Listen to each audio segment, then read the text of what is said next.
I pledge allegiance to the flag of the United States of America and to the republic for which it stands, one nation, under God, indivisible, with liberty and justice for all. Madam Clerk, roll call.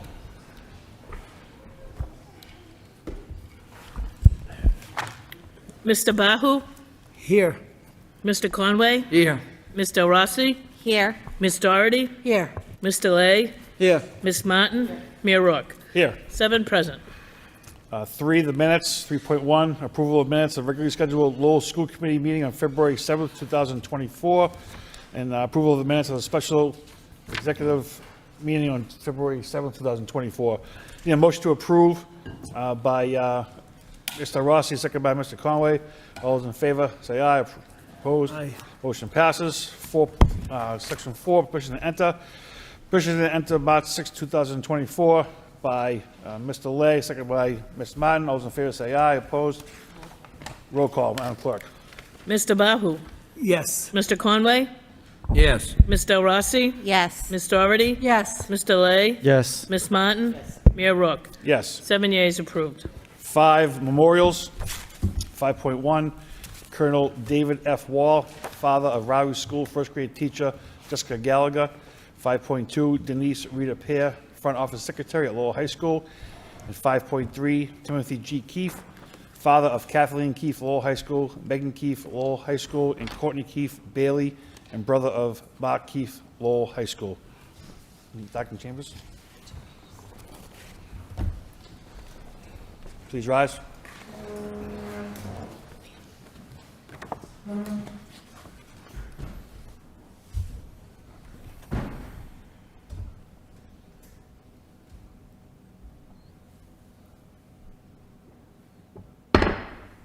May all rest in peace.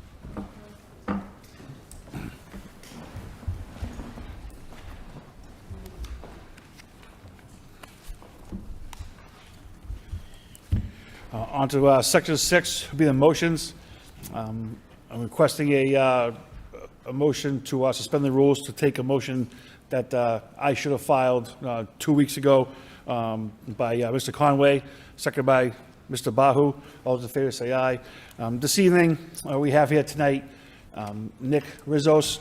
Nick is a brother of Billy Rizos, who was a friend of mine and well known to many people within the city of Lowell.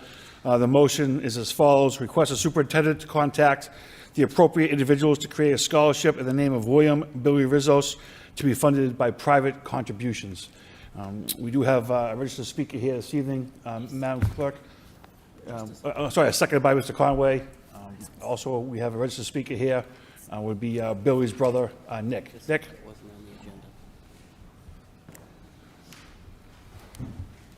Thank you, Mayor. I have some, can I get a handout to everyone? Yes.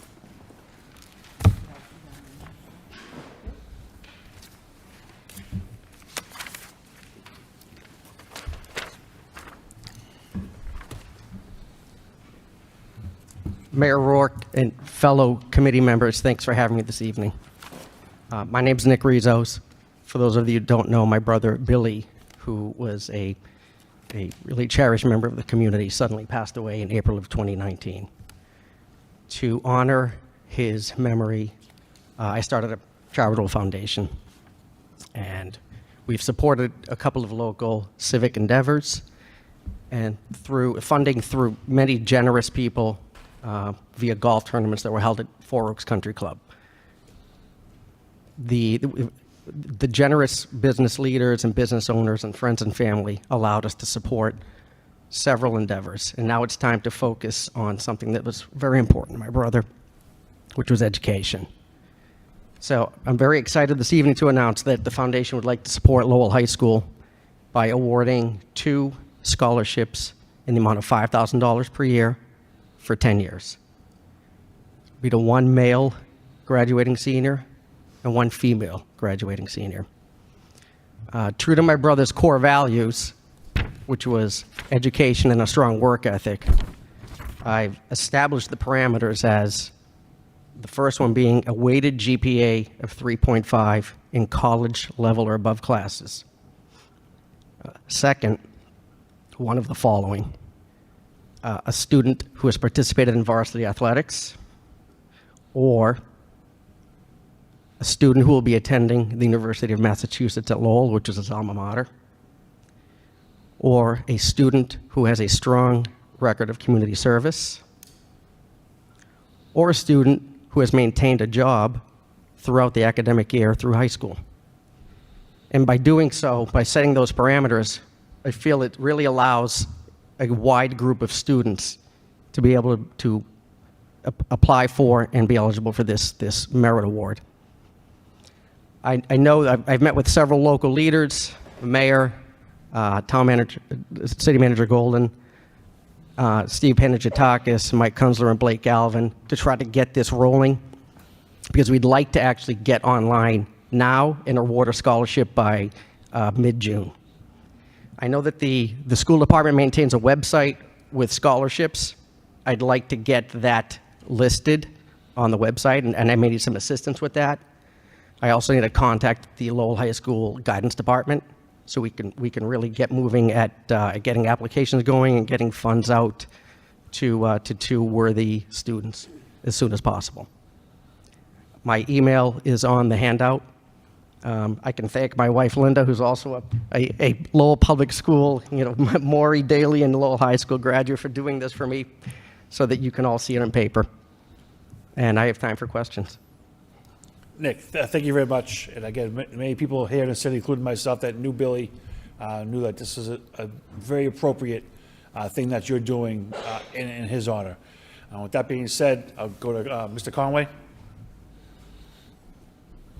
Thank you very much, and I think it's a great opportunity to honor an individual that has given so much to the community, and I'm certainly very proud to be part of that. So I look forward to see the first recipients of the scholarship.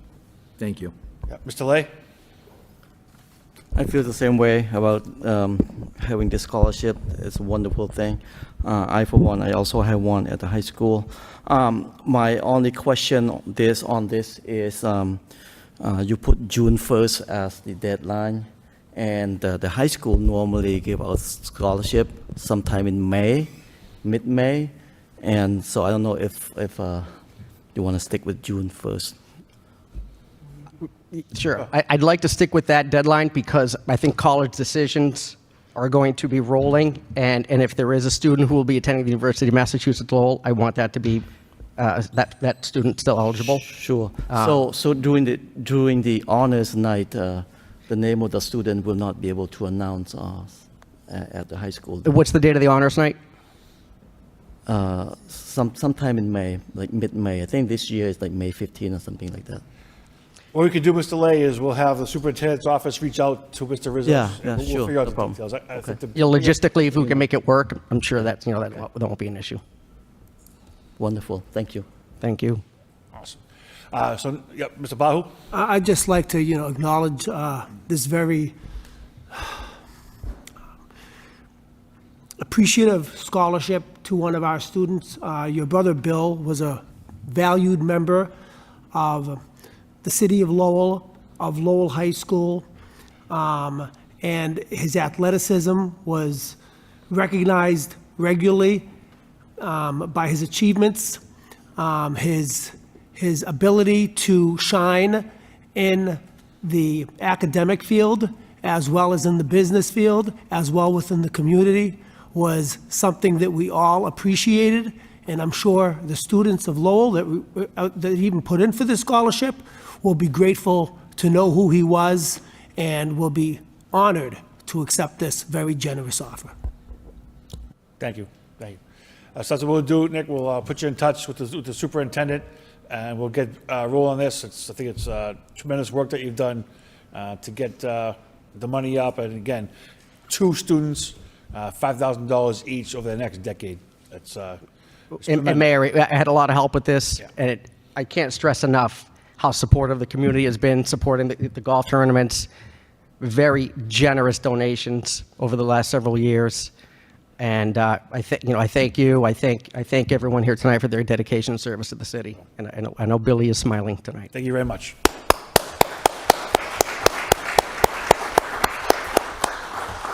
Mr. Superintendent, we can get the information to you and you can reach out to the Rizzo's family. I look forward to it. Thank you. Awesome. Thank you very much. Moving on, 6.1 by Mr. Conway, ask the superintendent for an update on the financial internal control audit, the Abrams report, and give a date for the release of the results in total of the report. Seconded by Ms. Doherty. Mr. Conway. Yes, thank you. Thank you, Mr. Mayor. I applaud the superintendent for coming forward with this report in an audit, because I think it's very important to go through a system, especially when somebody like yourself is coming on board. You want to take a look and see where we are and where we have to improve. So I do applaud you for that. I think that this report has been in the works for a number of months. Is it like 5 or 6 months through you to the superintendent? Mr. Superintendent? Yes, Mr. Conway, since late mid-fall. Okay. And when do you anticipate, because again, I think that, we certainly have an obligation. This is taxpayer money, so we certainly need to get that out to the public, and certainly we have to look at it ourselves and find out, especially with the budget coming up, are there any issues, are there any concerns, or do we, how does it affect the budget too? So I think it's important that we get that out as soon as possible. Do you have a target date on this now? I think it's reasonable that we should expect to have it on a committee agenda within the next couple of meetings. Okay. All right. Well, thank you. I appreciate that. Great. Any other comments? No? All those in favor, say aye. Opposed? Motion passes. 6.2 by Mr. Conway, ask the superintendent to meet with the athletic director and other personnel to develop an update on our athletic programs at Lowell High School and our middle schools. Seconded by Mr. Lay. Mr. Conway. Yeah, thank you, Mr. Mayor, and I'm really very pleased to put this motion on, because for somebody like myself that spent a number of years at the high school and dealing with, as a housemaster and dealing with issues, whether they were attendance or discipline and so forth, I always found that when you're looking at sports, it seems as though it's a tremendous magnet for many kids, because when you take a look at Lowell High School, it's somewhere in the vicinity of about 3,400 students. It's easy for our kids to get lost in that type of a setting. So sports was always an area that kids gravitated to, and I think it's extremely important.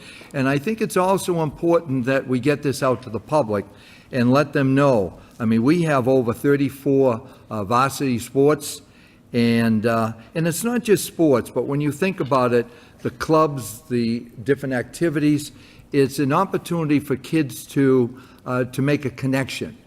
And I know, as far as the sports are concerned, the coaches, the athletic director, just very briefly to say that, they watch over these athletes, because first of all, you have to have a good disciplinary record or you can't play the sport. You have to have good attendance. And when you get the grades, and I know that through the computers now, these coaches will check constantly to make sure that the students are doing well and they're eligible for the sport. So, to be honest with you, you take a look and you say, this, and they also check the report cards and the progress reports. So I think it's important that we sit down and I think vet this completely out and let the public know. We should have a subcommittee meeting on this and find out exactly where we are. And also, we can't forget the middle school. If, we have 9 middle schools, and there's a program that they have, and that's the track program or the cross country. That's amazing. It is really an amazing event to watch. So if you could reach out, Mr. Superintendent, and if we could sit down and have a subcommittee with the with coaches and perhaps, and certainly the athletic director, and we can get some direction on this, how we can help them. Because again, it's a great dropout prevention program. Simple as that. Thank you, Mr. Superintendent? Thank you very much, and thank you for your motion, Mr. Conway. Can I just be clear about the subcommittee? Is that the curriculum subcommittee? Do you recommend the curriculum subcommittee, the personnel subcommittee? I think the athletic one, wouldn't it be? I didn't know. we Sports, had- yes, Okay, thank you. yes. Great. All those in favor say aye. Opposed? Motion passes. 6.3 by Mr. Conway, request the superintendent meet with the appropriate members of the Lowell Police Department to reestablish the Safety Task Force, a partnership between the Lowell School Department and the Lowell Police Department designed to make our schools a safer environment for our students and staff. Seconded by Mr. Rossi. Mr. Conway? Yes, thank you, Mr. Mayor. A number of years ago, we had what they called a safety task force, and that safety task force was a partnership between the Lowell Public Schools and the Lowell Police Department. And the goal was to make our schools a safer place for our students and staff.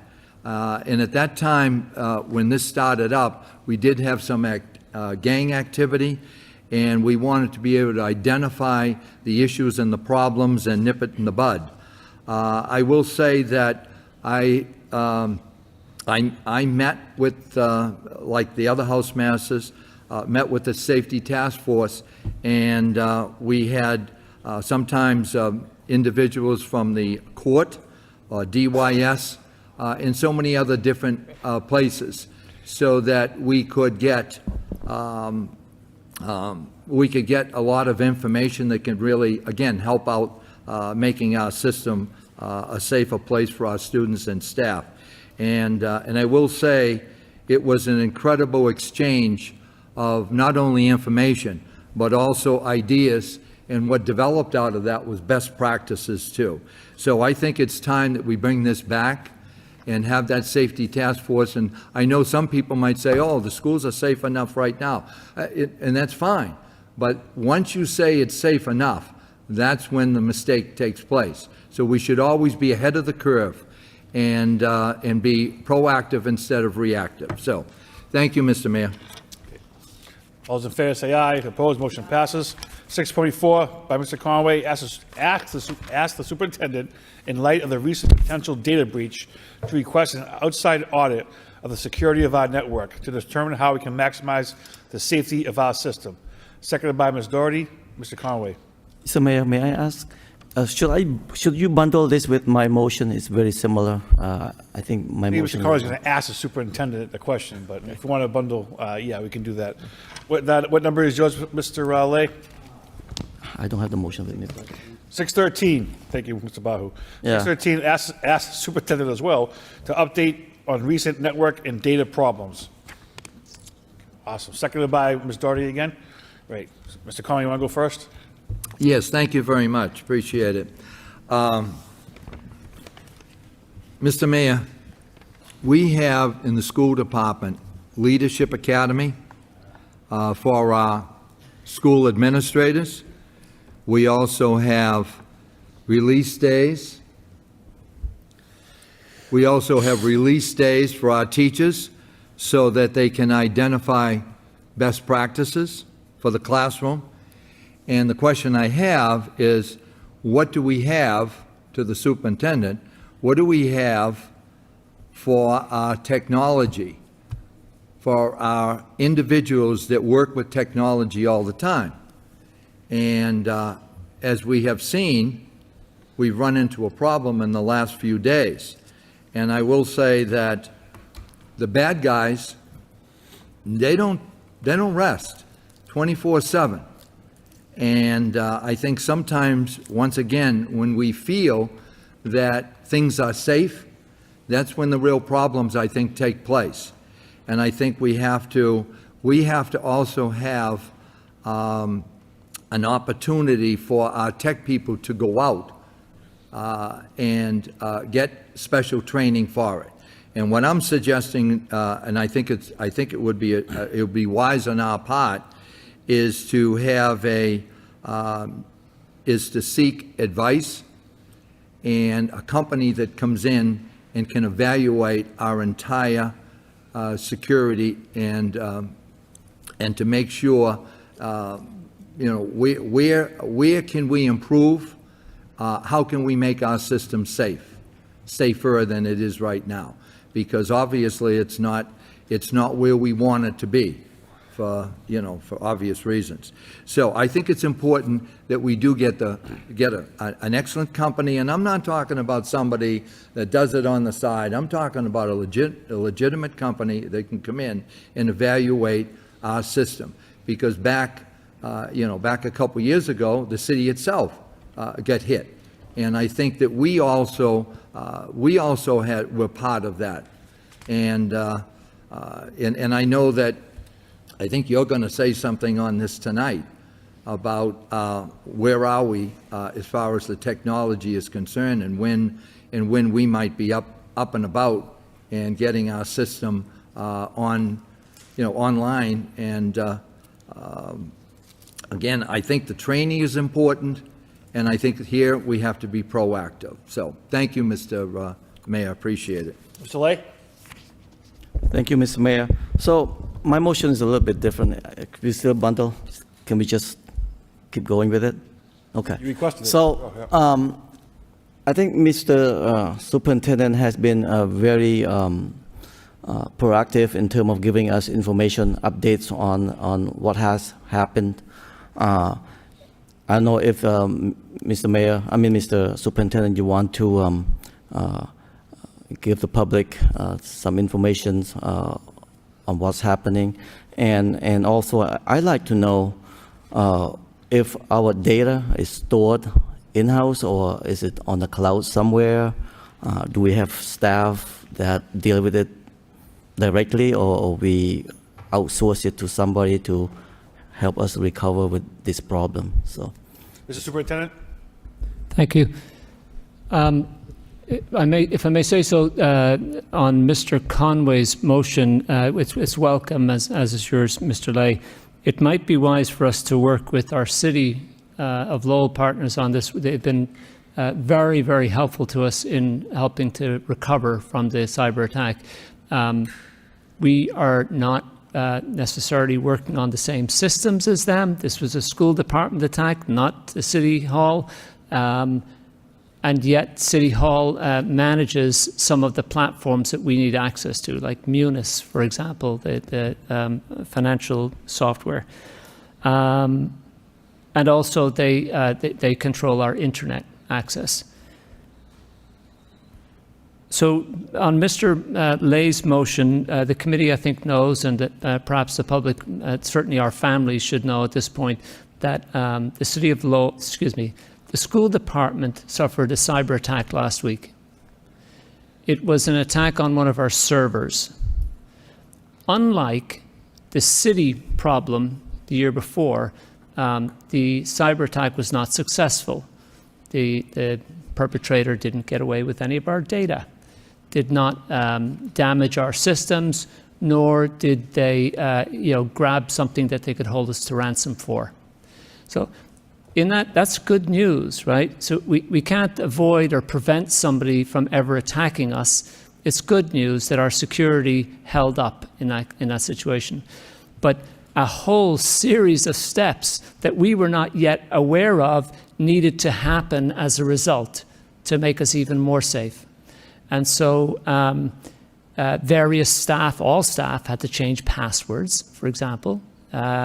New security software, it's called Cynet, C-Y-N-E-T, was installed on all of our staff devices across the district in the last week. And then each and every platform, piece of software that we use, is vetted before it's added back in to allow our internet to access it. So for example, we use Google Suite, Google Chrome, Google Drive, Google Classroom, and so on. That was added back in, so our internet now allows teachers to access that again. Aspen, X2 Aspen, is our student management system, and we have all of our student information there. That's been cleared and added back on. We can now access that. What I'm getting at is that individual programs have been one by one added back in securely, and it's taking us a long time to get there. And occasionally, as happened today, we encountered a glitch. Various staff over the last week have had to change passwords, and one of those was changing your password to your email. And the remaining staff who did not change their passwords were to be prompted to, you have to change your password before you access the system. When that prompt went out, unanticipated by us, it actually cut off the staff. Instead of prompting them to change their password, it cut off their access. It also cut off access to various people, including yours truly, who had changed his password. But apparently my new password was not secure enough. And so I was cut off. And various of us at central office and numerous staff in buildings were cut off from email. That's been a huge recovery effort today, and it will be ongoing tomorrow. And that's just on top of the overall recovery. We're in the midst of it. I think we're well along. I want to give credit to Ms. Desmond and the technology department who have worked tirelessly on the recovery, a new situation that we hadn't faced before. Also to Manager Golden and the tech folks at City Hall who have been side by side with us through the recovery effort. We're well along. Because of what happened just today with email, I hesitate to predict the exact time when we'll be fully back to normal. But we're well on our way. And I guess, in addition to the city attack last year, which was entirely different and much more severe and took months to recover from, UMass Lowell suffered an attack a couple of years ago that's a little bit more similar to ours. They took over 2 weeks to fully recover from that. I think we can beat that. I think we're well on our way to getting fully recovered. I'll take any further questions. Ms. Doherty? Thank you. So I don't know if other people have had this experience, but not only was I unable to get into the district's email, but it has impacted my Comcast's email. So I don't have email, which is, I mean, it was a problem, as Ms. Phillips knows. We had the Portrait of a Graduate grant, the first Zoom meeting, and I was trying like heck to get on. Finally, she had to send me the link to my work computer. So I want to know what we should be doing. I'm going to need help, because it did say to me, change your password, and then it went away. It wouldn't let me change my password. Is there a plan for how, I don't know if my other committee members are having that problem, but Thank you. Note that our technology department staff have had to access each and every staff device in the last week, and today began a second round due to the email issue. So if you are working on a school department issued device, it's likely that we need access to that device to set you right. It's a matter of minutes. It's a quick fix, but we need access to the device in order to set you right. If I might suggest, we have one of our tech workers here tonight, a very competent young man called Ramsey. Before you leave the City Hall tonight, let's arrange with you that we can access your device and put you right. Anything else? All in favor say aye. Opposed? Motion passes. 6.5 by Mr. Rossi, request the superintendent to research the feasibility of integrating the teachings of the Muslim religion and celebrations into the curriculum of the 2024-2025 school year, as well as recognizing holidays such as Eid out. I'm sorry, I apologize for the pronunciation. Mr. Rossi?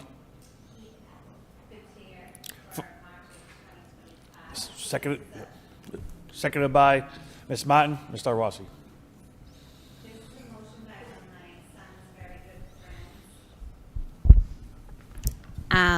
And he is also a portrait of a graduate student. He is very passionate about this and would like to speak his mind about it. So I would like to, I believe he's a registered speaker, Mrs. Shan. We have the registered speakers for this evening, We but have if you no want to bring it registered up, speakers. that's All fine. right, if I could break the rules and make him a registered speaker. By Mr. Rossi, second by Ms. Doherty.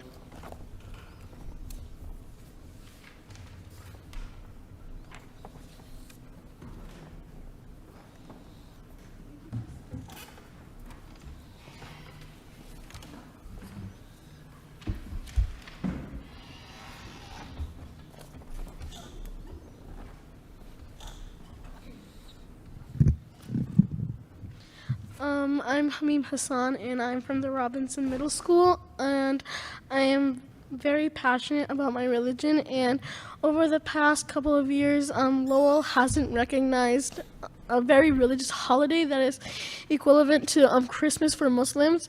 It's called Eid al-Fitr, and I really think that Lowell should recognize this holiday because it's a really major and big holiday for Muslims. And I really think that this is important because Billerica also recognizes this, and it would be really great if Lowell also recognized it too. For this year, the English Language Arts MCAS falls on the English Language Arts MCAS for 6th and 7th grader falls on April 10th, and that is the day of Eid this year. I imagine that many Muslims could be absent on that day, and we'll have to retake the test on a different day, which is a hassle for the schools. Even if we can't get that day off this year, April 10th, why not just postpone it? Thank you for letting me speak.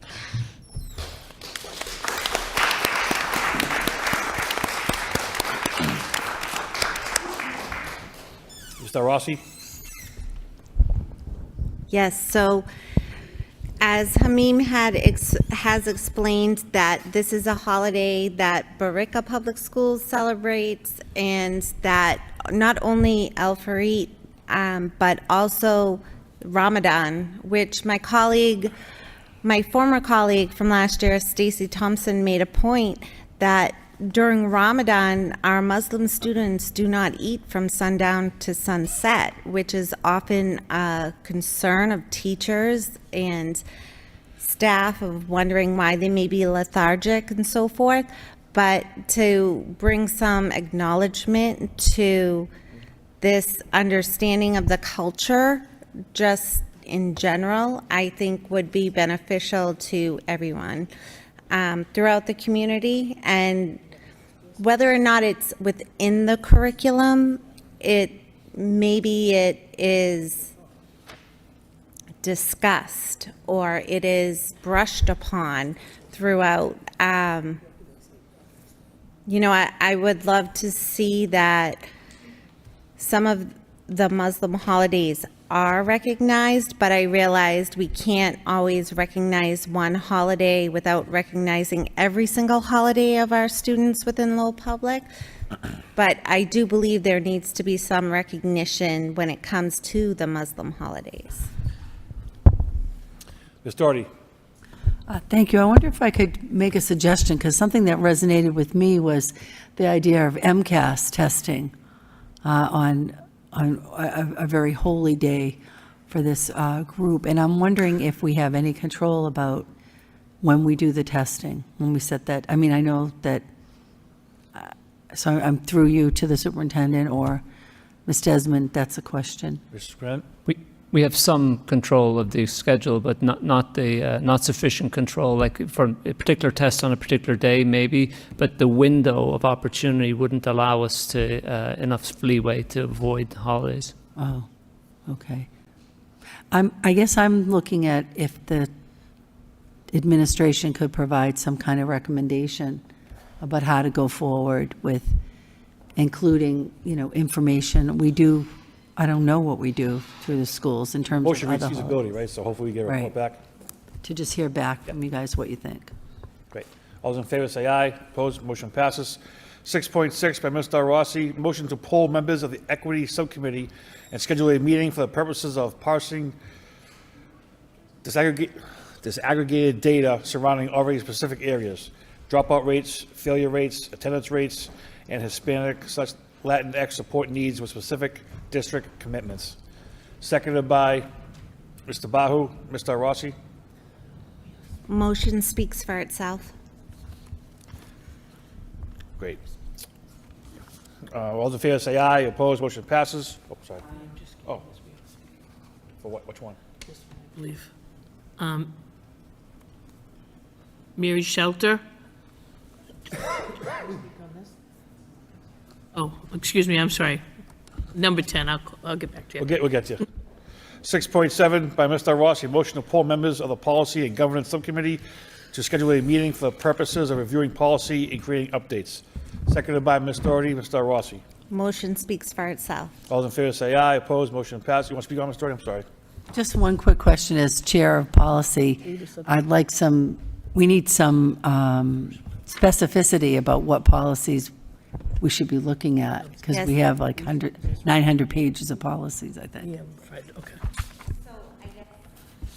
Especially when it came to the BHBK report and revising policy in order to tighten up policy, and additionally, in terms of scholarship night.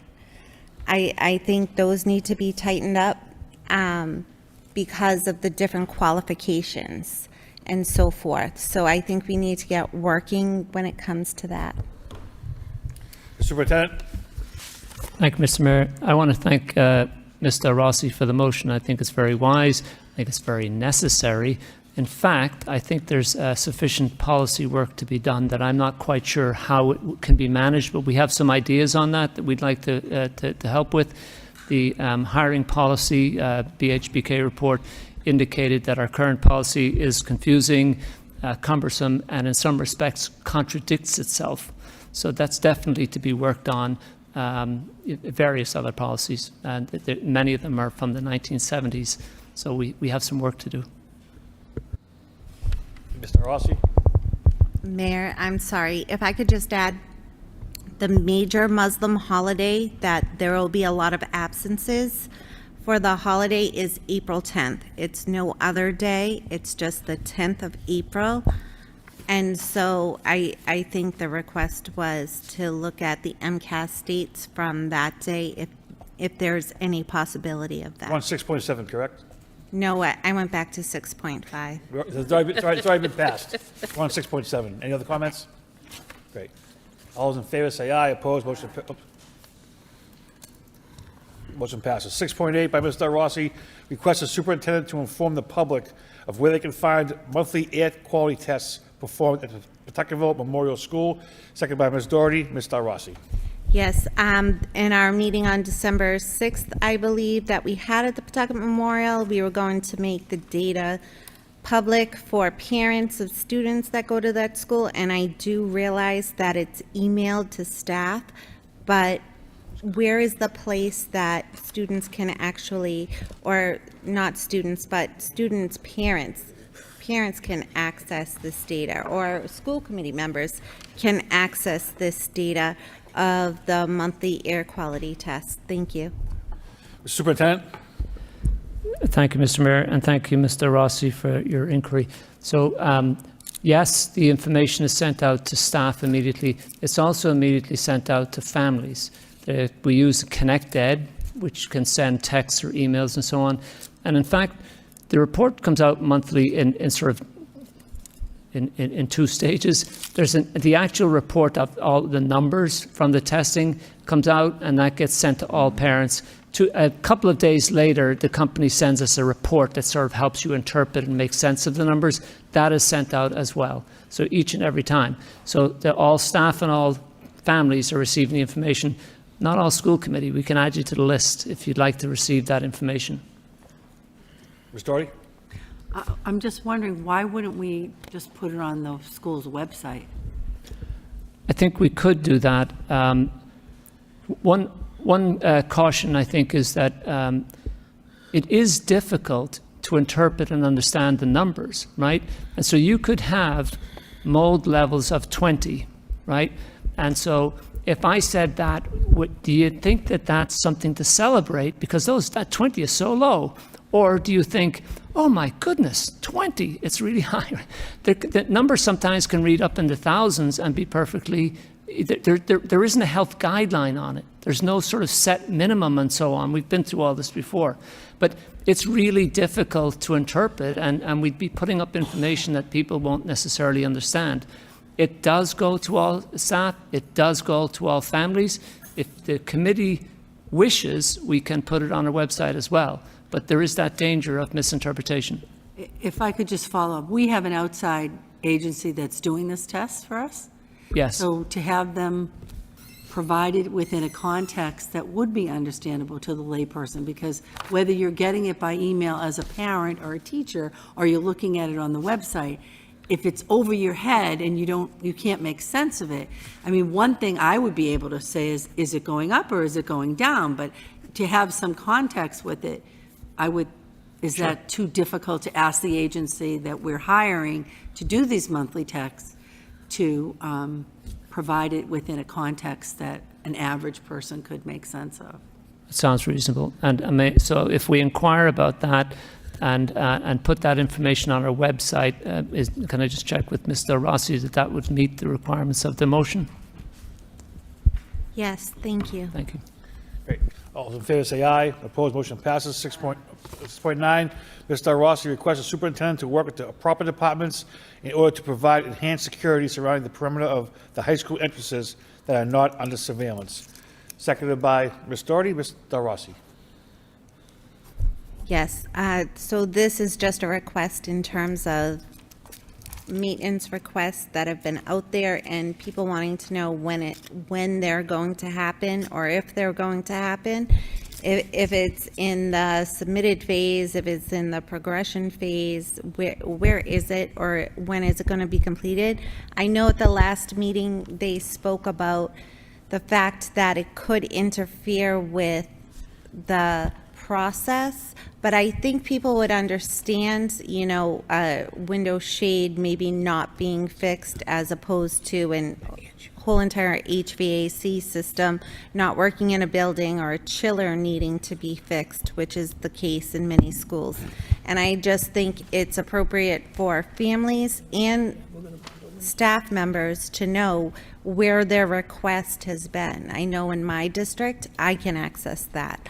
So I don't understand why it would be so difficult. Any other comments? All those in favor say aye. Opposed, motion passes. 6.10 by Mr. Rossi requests the superintendent to work with the proper departments to develop a live work order system so staff and schools will know when their repair requests will be completed. This one we have a registered speaker on, Madam Clerk. I need a second by Mr. Conway.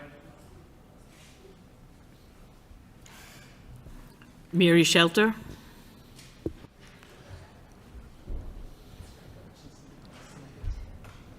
I thought you meant 6.10, not section 10. Nope, that's okay. I'm sorry. Okay, so, I needed my steps. good to see you again. We'll be back up in a few minutes, okay? All right. My apologies, that's on me, okay. I know, there's a lot of airtime tonight, that's pretty good, I know, yeah, you should run for office, yeah, not too bad. Mr. Rossi, the motion. Yes, I'm sorry, and the last motion was just in terms of more security This is around the Lowell High School perimeter, and 610, yep, One of the- we're on 610. okay. The repairs. So yes, this is just in regards to exactly what I said prior. Superintendent to work with the proper departments to have a live work order system so that we know where we stand with the work orders and facilities orders.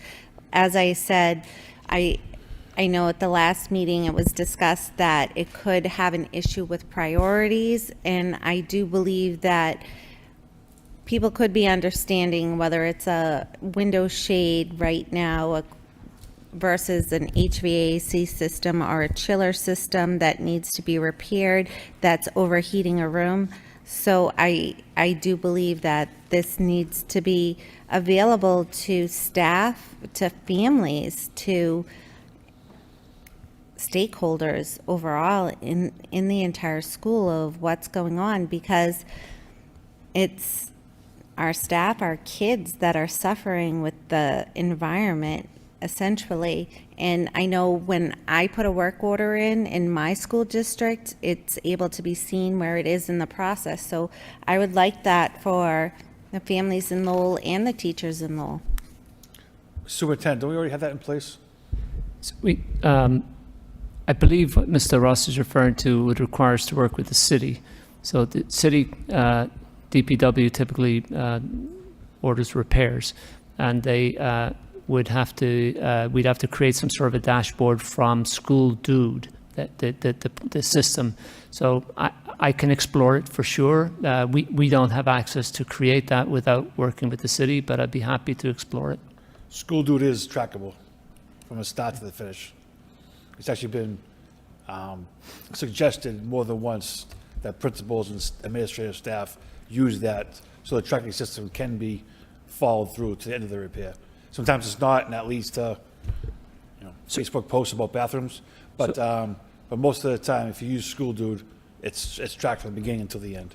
Thank you. Mr. Mayor, you're correct that the school principals access it and they can track and so on. Mr. Rossi's motion seeks to staff. So do you mean all staff, Mr. Rossi? The staff that requested the work ticket or the staff that requested the order. Say a window is about to break somebody's hand, right? Which that was an issue I experienced several times working for Lowell Public.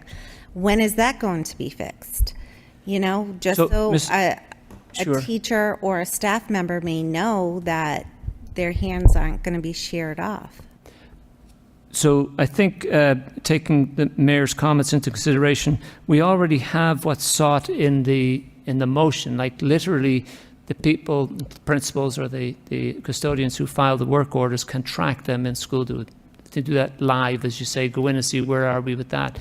But if it shows that the work order hasn't been completed yet, that won't be a surprise to the principal who can see for themselves that the window's not yet fixed, right?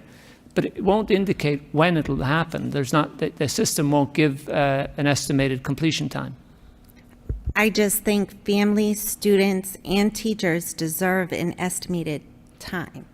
Honestly, after working for the district, after seeing what it's like to work in a different district that does put times into it and does make sure things happen, I do believe that our district truly needs a system to this effect because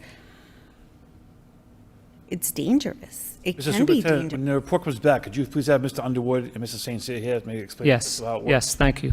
They've done it multiple times before. Thank you very much. All those in favor say aye. Opposed? Motion passes. 611, request the superintendent to update the school committee on the search for a new special education director as well as a transportation director for the district. Seconded by Mr. Conway and Mr. Rossi.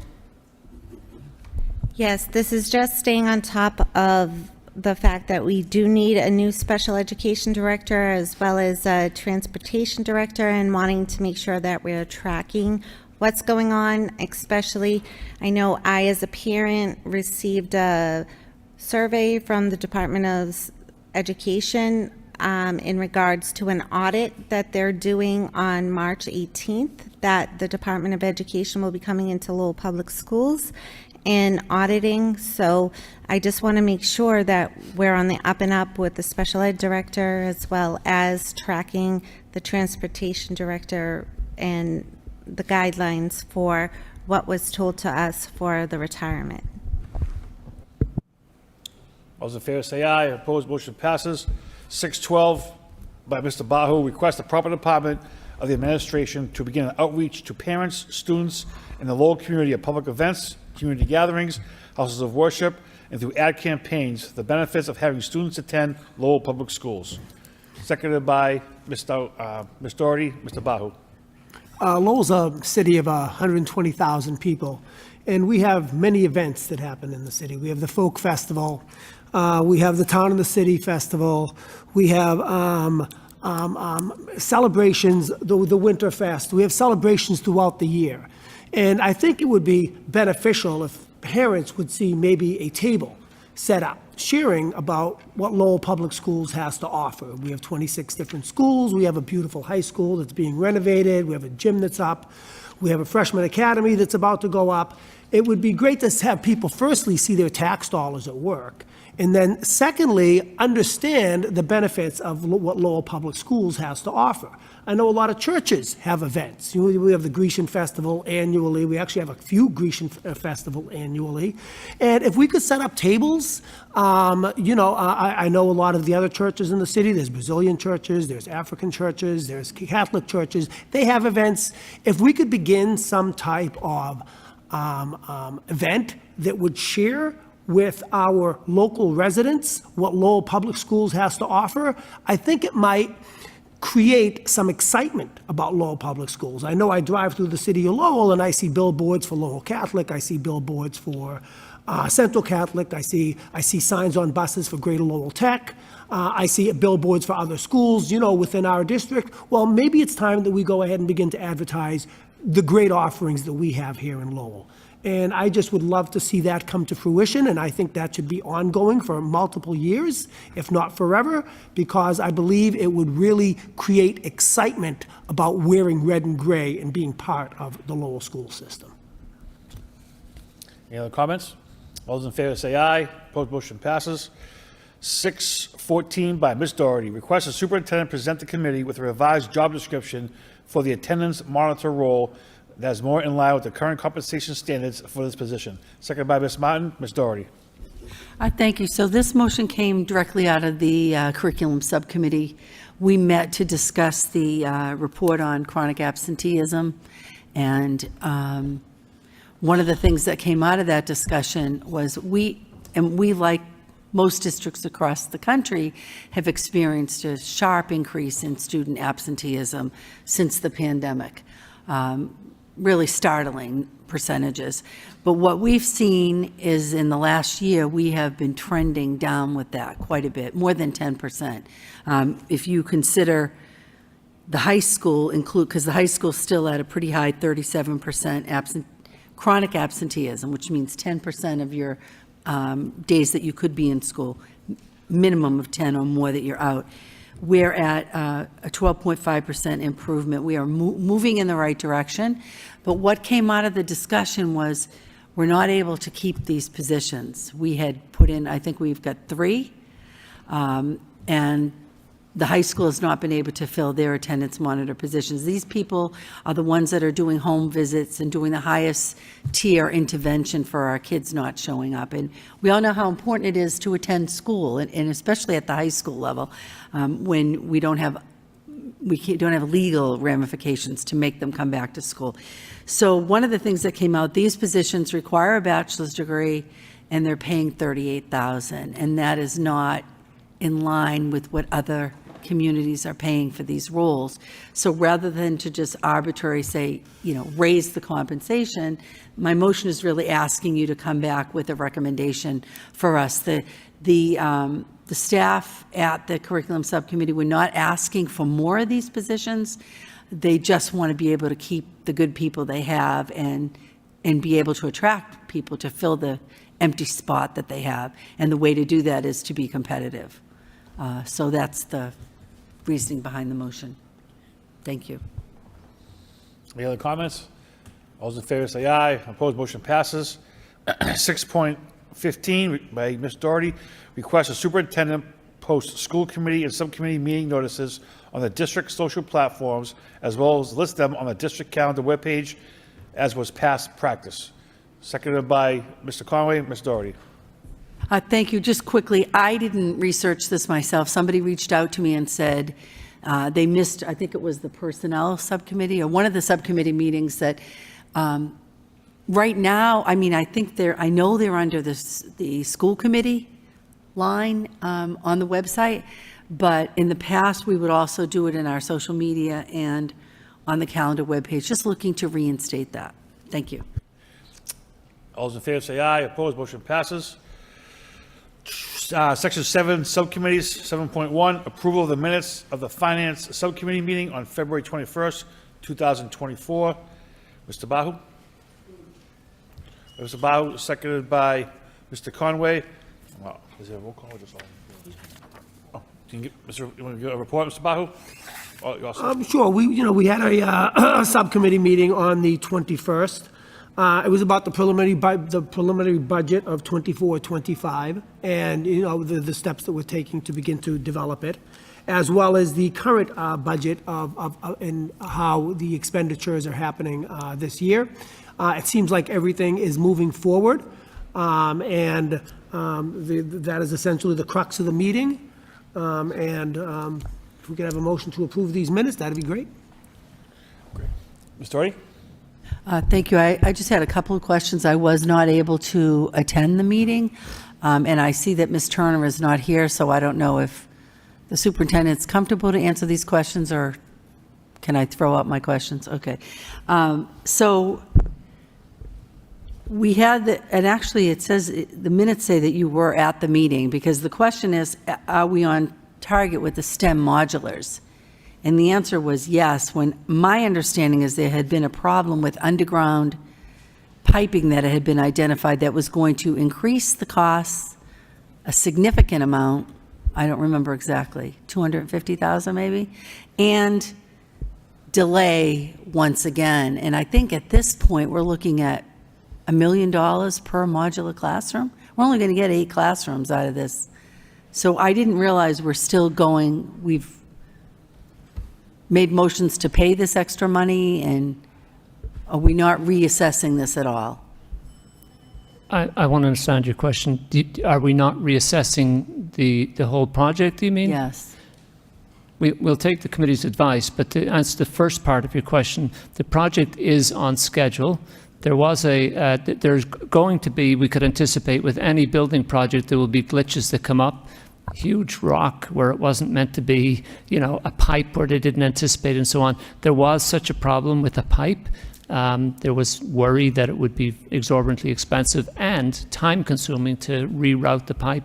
A solution was found by an engineering company that was much more efficient, both time-wise and cost-wise. And I believe the projection now is for a $90,000, something in that. Don't quote me, please. It's something in that range of. In fact, I think it might have been over $100,000, but somewhere in the range of contingencies that were built into the contract for changes that might occur. And so that covered the cost, and the time delay is estimated to be 2 weeks, which would not delay the beginning of the, It worries me, Ms. Doherty, when you talk about, do you really want us to reassess doing this project? We're so far down the road. I think this update is welcoming. I had heard much dire things when it first was bandied about, so maybe just Thank you for asking, Ms. Doherty. It's really helpful not to really to ask the source, and there can be many rumors and much misinformation. And maybe if you want to just check and get back to us at the next meeting, very short little paragraph update, what you just said, if that's... Excuse me, the update I've been giving you, I didn't make up. I have it from the OPM. Okay. And, that's the latest. Well, that is excellent news. Thank you so much. And then my other question was, it was a very upbeat report, like we have plenty of money, we're right where we should be at this time of year.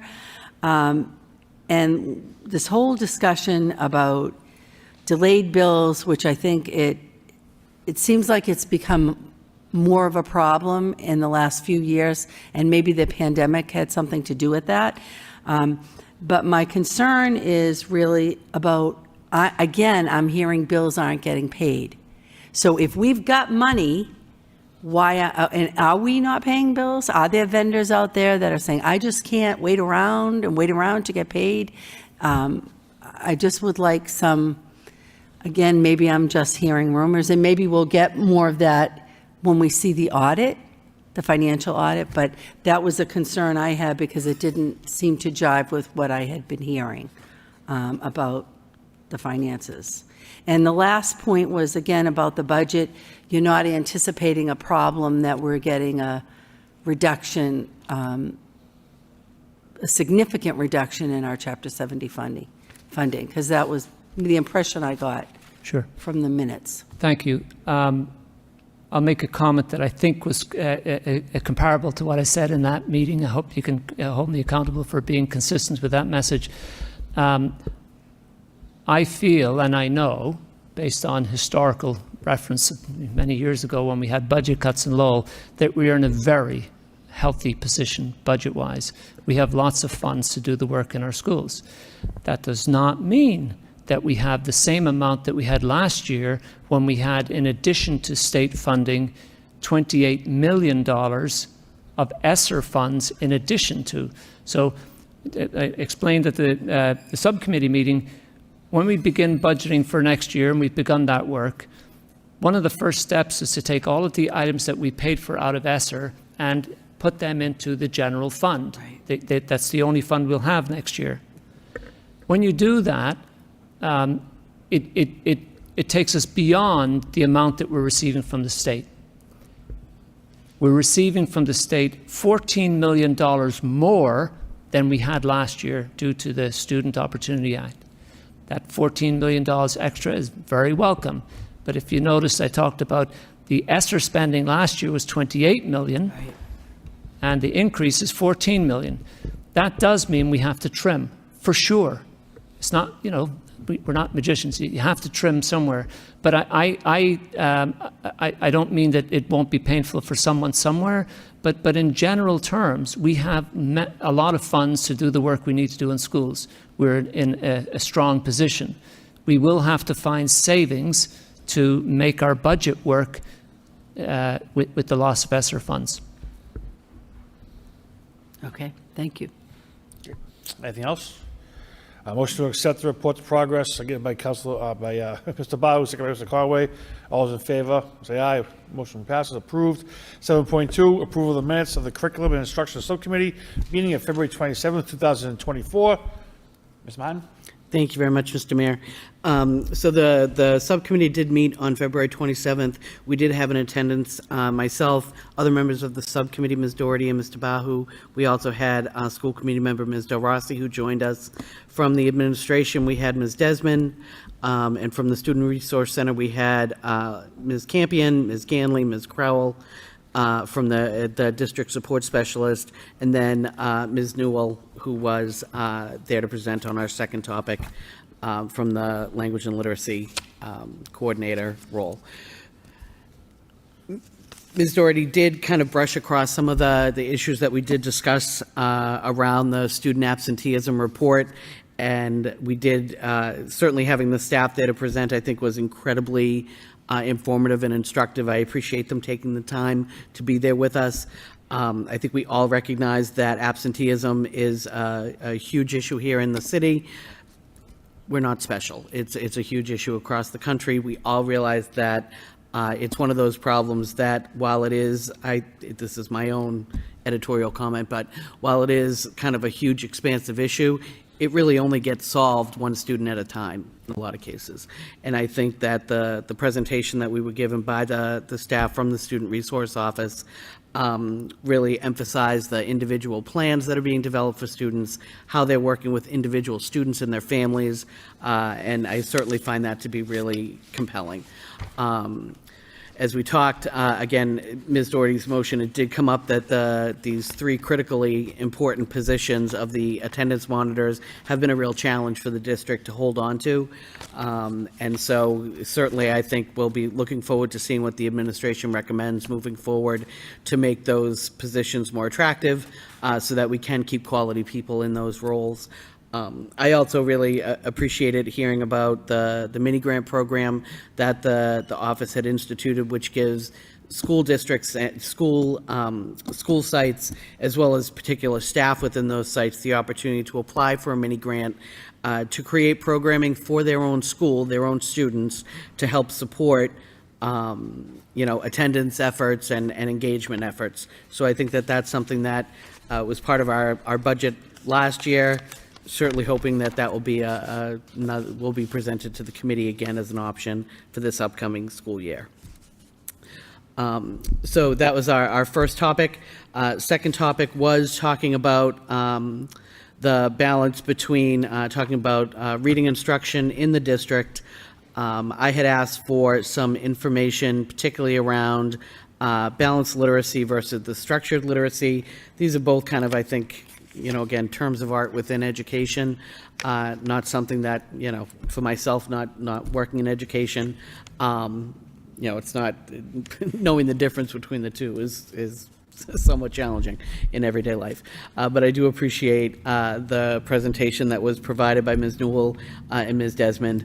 I do think that it is something that we need to continue to monitor in terms of our success in this area.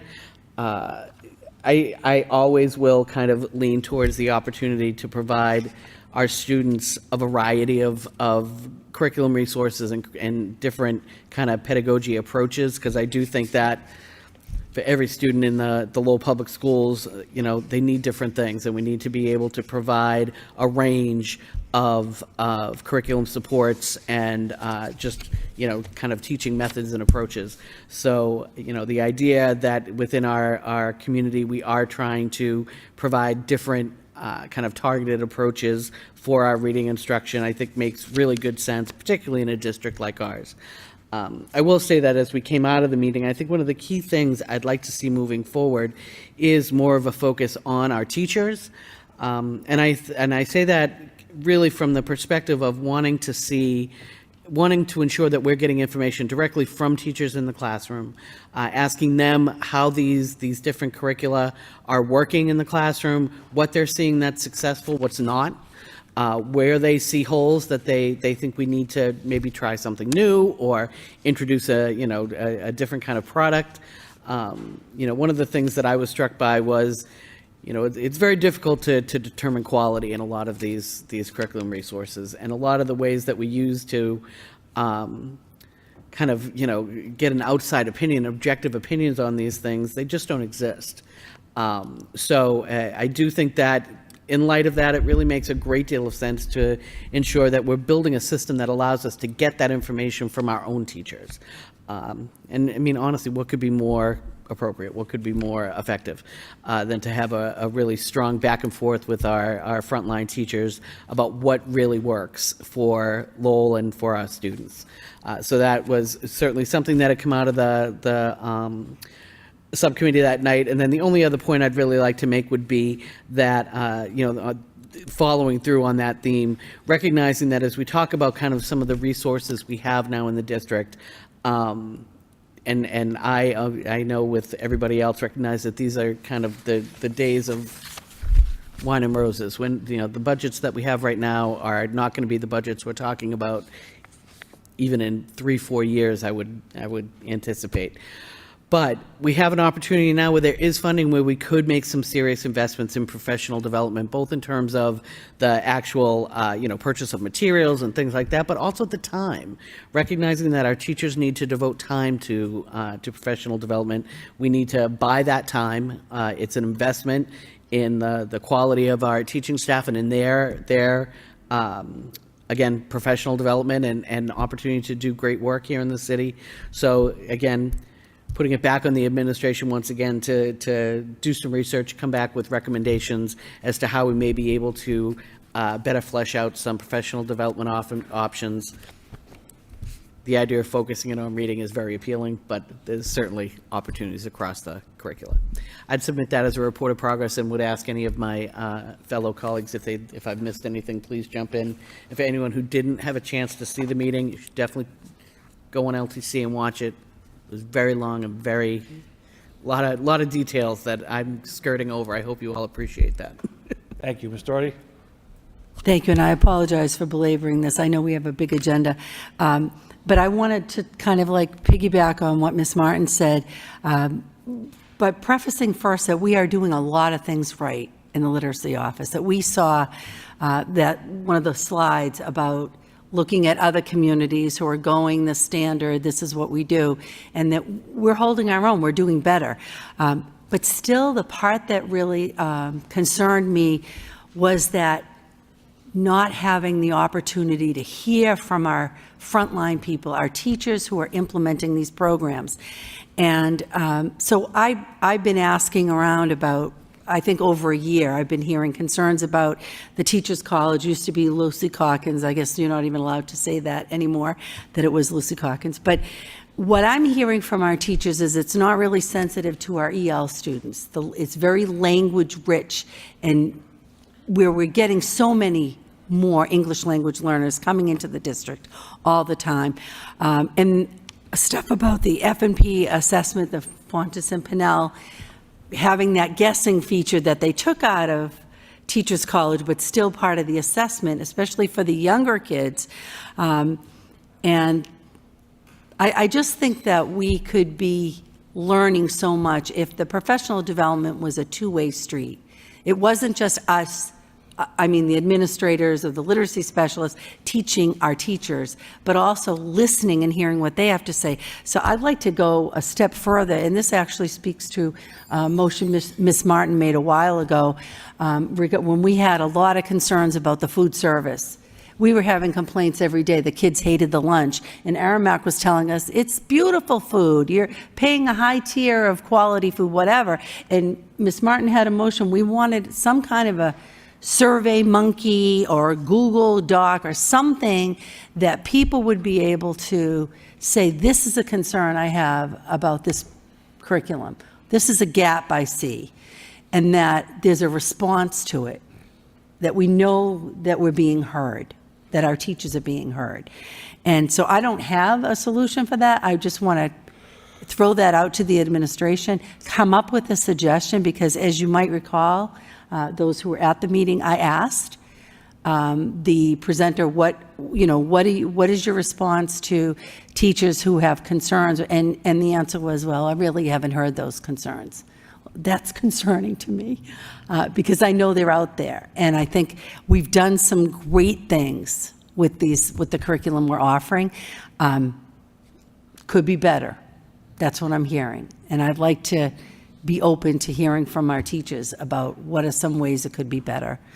So I don't know if I need to make that as a formal motion, or what do you think?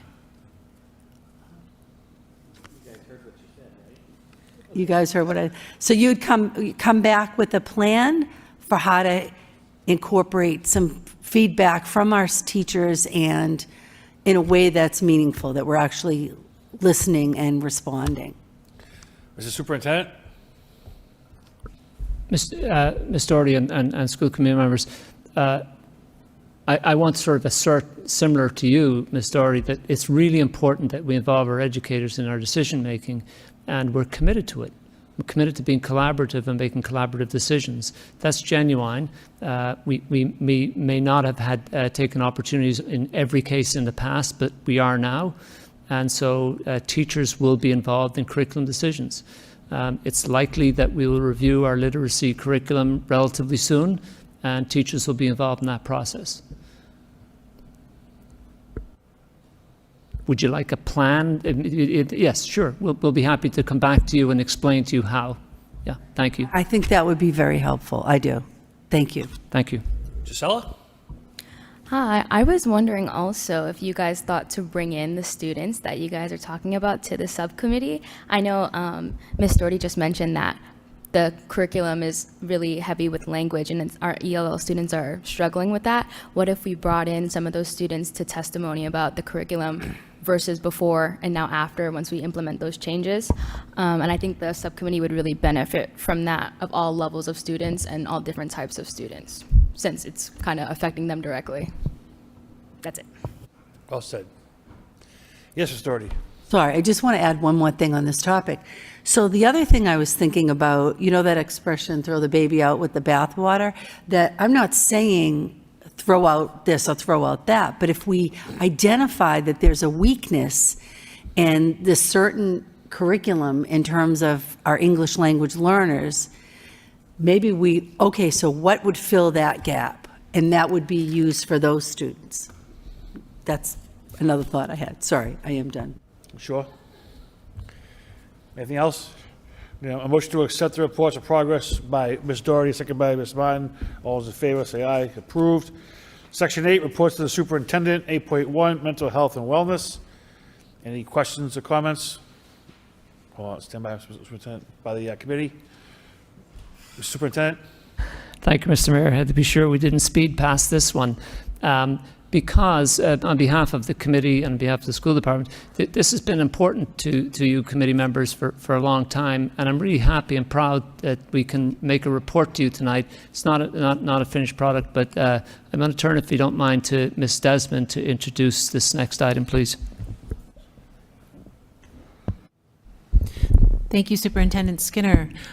So as you recall, for the members who've been here on the committee for a little bit, we wrote a grant to be able to establish a mental health and SEL department approximately 2 years ago and set out or embarked on building out a 5-year plan where we were looking to be as responsive as possible to mental health concerns and to become a trauma-informed district. And so currently, Drew Rosenshine is our Director of Mental Health. He's here today. He pulled together some of the things that are happening right now to help inform our 5-year plan, which is currently being developed. And I invite Drew to the podium to provide us with a little more information.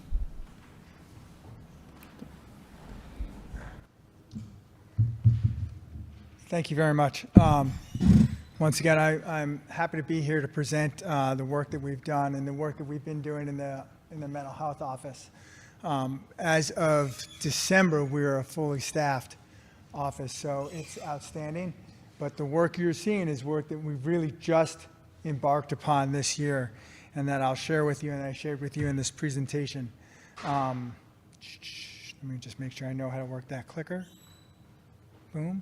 Nope, maybe not. Sorry. Oh, there we go.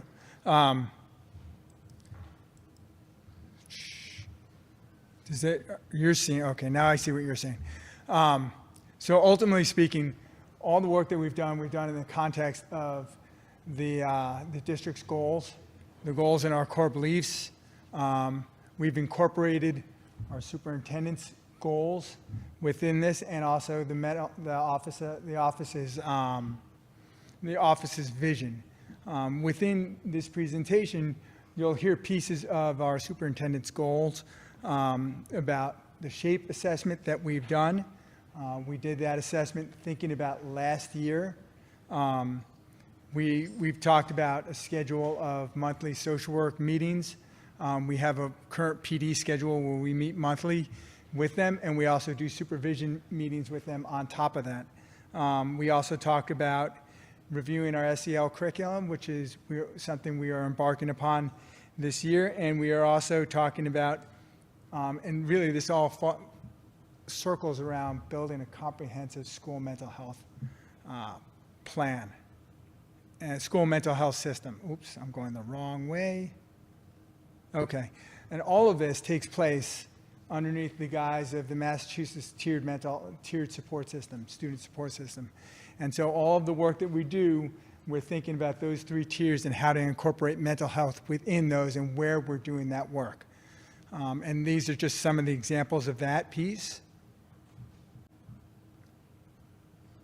When we think about building out a comprehensive mental health system, in this slide, you see a lot of information there. And what we broke it down in for this conversation into 3 general areas: promotion, prevention, and collaboration, and intervention and support. But in reality, behind the scenes, we're working on all these different pieces at all times. I mentioned briefly the needs assessment. We pulled together an interdisciplinary team across the district to fill out the SHAPE assessment, which is something I believe the committee's been asking for. It looked at the school district from last year through the lens of what was happening last year. We're also encouraging individual schools to do their own SHAPE assessments, and I believe the Robinson and the Bartlett are doing that this year in preparation for forming their own trauma-sensitive school committees to really build out some of that work that they're going to be doing. For our own standpoint, some of our thoughts about the needs assessment is really buffering up wellness initiatives throughout the district for teachers, and thinking about how we team and making sure we have interdisciplinary teams when we're talking about students. And finally, we're talking about improving and updating the procedures that go into mental health stuff, like how does mental health fit in with crisis plans in the system, and how do we update that system to be as responsive and as data informed as possible. Additionally, how do we onboard social workers in a way that is more supportive to them and actually builds their skills. So we're thinking about all these different pieces, and some of that information came out of last needs assessment that we've have just finishing up doing. Just within promotion and thinking about mental health education, we're looking at our Tier 1 SEL programming. We're looking at, as I mentioned, building out trauma-sensitive schools and support systems within them. We've worked in individual schools, and we think about this district-wise. And also, a lot of our partners, Cartwheel, Care Solace, we've had virtual webinars. And I also want to mention the Brookline Center as a real support to Lowell Public Schools and about building out some of the mental health and PD that we've sought out over the past year. Sorry, I'm just trying to catch up on my slides. Mental health access, you know, we're constantly trying to think about how do we make sure we have access and provide students access and families access to mental health supports across the district. So we've been working with the Equity Office and the ML Office to provide it's teamed up with the LPAC to provide some education around supports that are available to our newly immigrant families. We continue to push out through social media, quite a few opportunities for PD for families. And we also have self-referral for a community to Care Solace, and Cartwheel isn't quite self-referral, but if you call the school, we can refer students and families to Cartwheel, and Cartwheel will provide parent guidance as well. We continue as an office to think about, you know, just positive school climate and how do we support PBIS efforts in each schools. We also talk about building those trauma-sensitive pieces in each school. Cultural competence, it's a constant issue for us as we think about how do we become more culturally competent, culturally sensitive to our different populations to make sure that we can put information out there in multiple languages, that we're continually training ourselves in how to do that work and are open to opportunities across the board to continue to improve our skills across that venue. Policy and leadership. We talk about Ms. Desmond mentioned the 5-year plan. We see it as a rolling strategic plan that's going to continue to adapt depending on what we see on the ground. But we're building that out. We have a good idea of where we want to end up as that comprehensive school mental health system. But, you know, 5 years there's a lot of work to go, and we're going to plug along at it.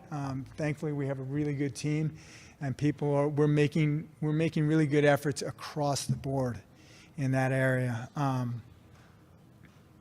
When we talk about prevention and collaboration, we're talking about partnerships with like Mass General and the Walker Associates, which are providing us PD, regular PD to improve our clinical skills. So we've been doing a lot of cognitive behavioral therapy PD with our social workers so they can employ that at schools. It's a really good, what's the right word, therapy or therapeutic stance within the school system because you can really measure progress with students.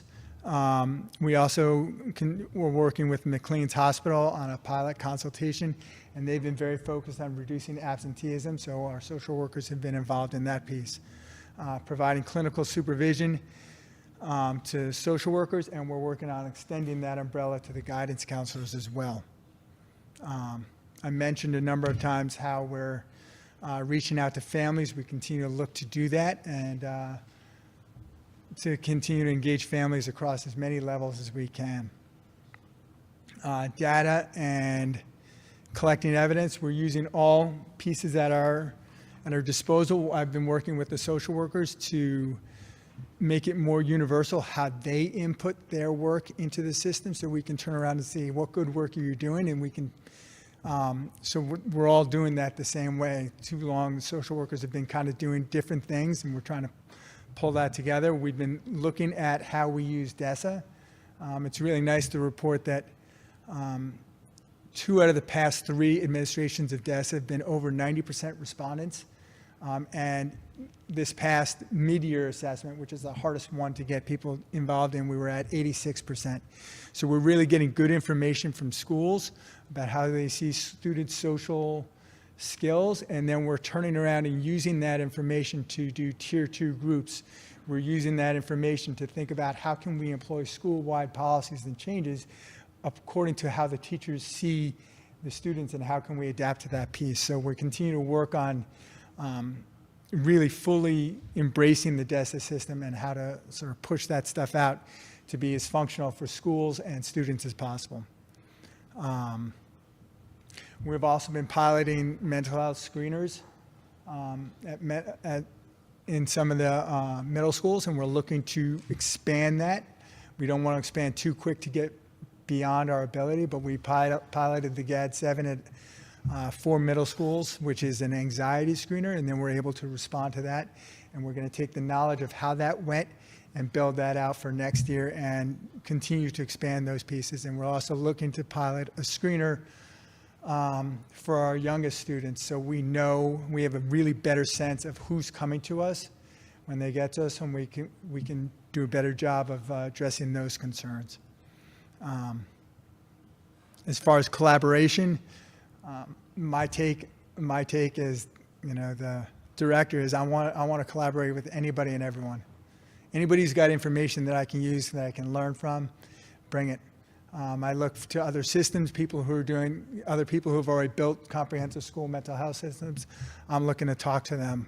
Our community providers like NFI, DCF, DMH, VinFin, we're actively collaborating with them. We collaborate with our mental health vendors. A lot of times they have webinars to push out to our community. I've been pushing those out. So just thinking about how can we get all the knowledge we can so we can build the best system we can possibly do so. And then intervention and support, continue to provide clinical intervention. We're trying to find a really good tier 2 program to address students' needs when they find them. We've been piloting a couple different ones. We'll see where we end up. We're still getting some feedback back from social workers, and also continue to provide good clinical supervision to social workers so they're able to collaborate and learn from each other. And then finally, crisis response. We're looking to update our crisis response protocols, and then continue to work with McKinney-Vento folks about just responding to issues as they arise with families.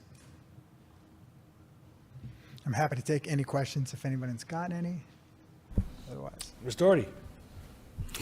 Thank you, and thank you for that presentation. This has been an area that many on the committee have been concerned about for a while as we've seen anxiety increase through the pandemic. My question has to do with the trauma-informed care. My understanding is that DESE has a designation for districts that have been, I don't know if they've gone through a certain amount of training. Are you familiar with this? I'm not. You can be designated a trauma-informed care district, that you've done that professional development, throughout your staff. And so, I think not just our mental health professionals, but all our teachers, all our staff, to be aware of the traumas and the impacts of those traumas that our students come with, and how best to relate and connect with them around those issues. I think we'd see much more engagement, less absenteeism, less behaviors, all those things. So so you're not familiar with that designation, but you are working on. I'm not familiar with the designation. I do know that a lot of our schools have been doing this work kind of independently of each other. There's been no umbrella system. So as we come in and start to talk to different schools, one's in this place, one's in that place, one's been doing this work, one has been working with this group. So we're trying to sort of pull together that body of knowledge and then push out and fill those gaps where they are at, and working with lots of schools. So it's a little bit of a process getting there, but we're very attuned to that, and I know many people in the schools are attuned to that need too. It's just for them, Lots of times it's balancing out lots of different needs at the Right. same time about how to pull us in, but no one said, no, we don't want to work with you. It's just a Right. question of pulling all those pieces together. But I will definitely look into that, because I'd love to sit there and if we Be can get able to that say stamp of we have approval it. from Desi, Yeah, right. go for it. And then just to follow up on that, so when you're doing these professional development across this district, it's not just with the social workers and that you're working with all staff, or you're just Well, focused? right now, so my guys, right now, I most directly work with the social workers. So I'm pulling in monthly professional development for them, both with Mass General and Walker Associates to do those skills. We've invited in other mental health professionals. We've invited in the guidance counselors to view some of those webinars. We're going to pull in, I'm looking to pull in the psychologists to do that. But when we get those, I'm lucky enough to get them once a month to get their attention to do that stuff. I'm going to continue to do that, and then I get them for the supervision stuff. But to be able to do everyone at the same time, that's a big ask. So I more look to work with individual schools to how to push out that information and that training. Mr. Rossi? I thank you very much for the presentation, but I do have a question very specific as to what we see often of students needing to leave for a mental health crisis, or a student bringing a knife to school. What is their integration process back into our school system once they've had such a crisis like that? So for the most part, I believe that individual administrations, they pull in, kids come out and they come back with a plan. And both usually it's the social workers and the school administration sits with the family and students and writes out a plan about what that will best look like to keep everyone safe.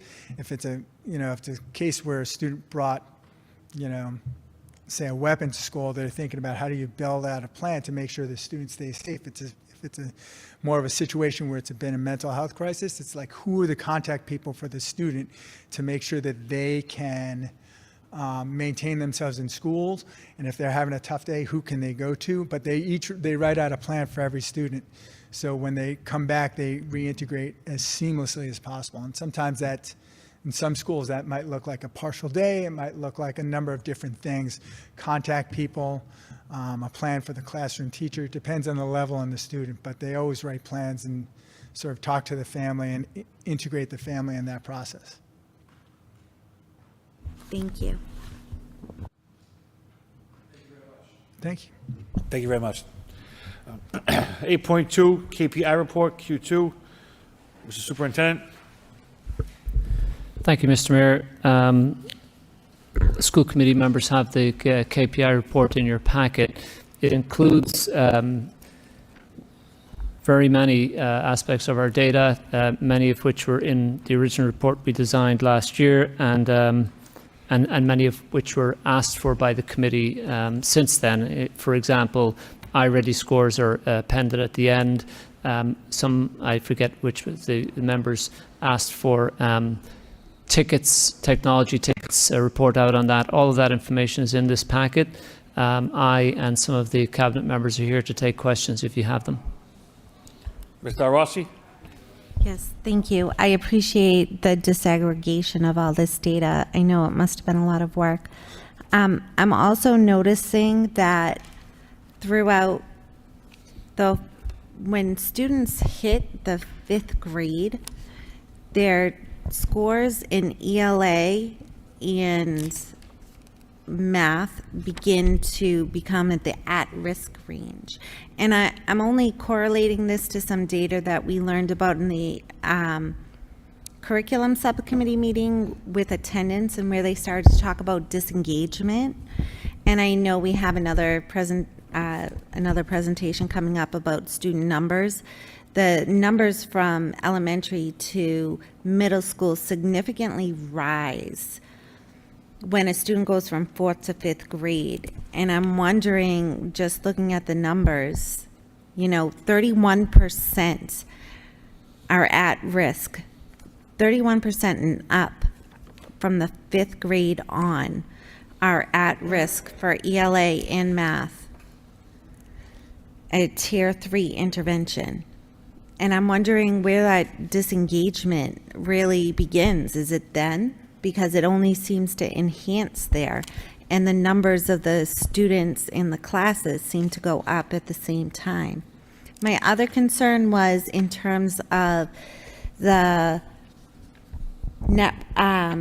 the data system responses, and especially at the 80-day school, for a student who has an iPad and that's their only way to communicate, and there has not been a response since, I believe, December 20th, a student iPad.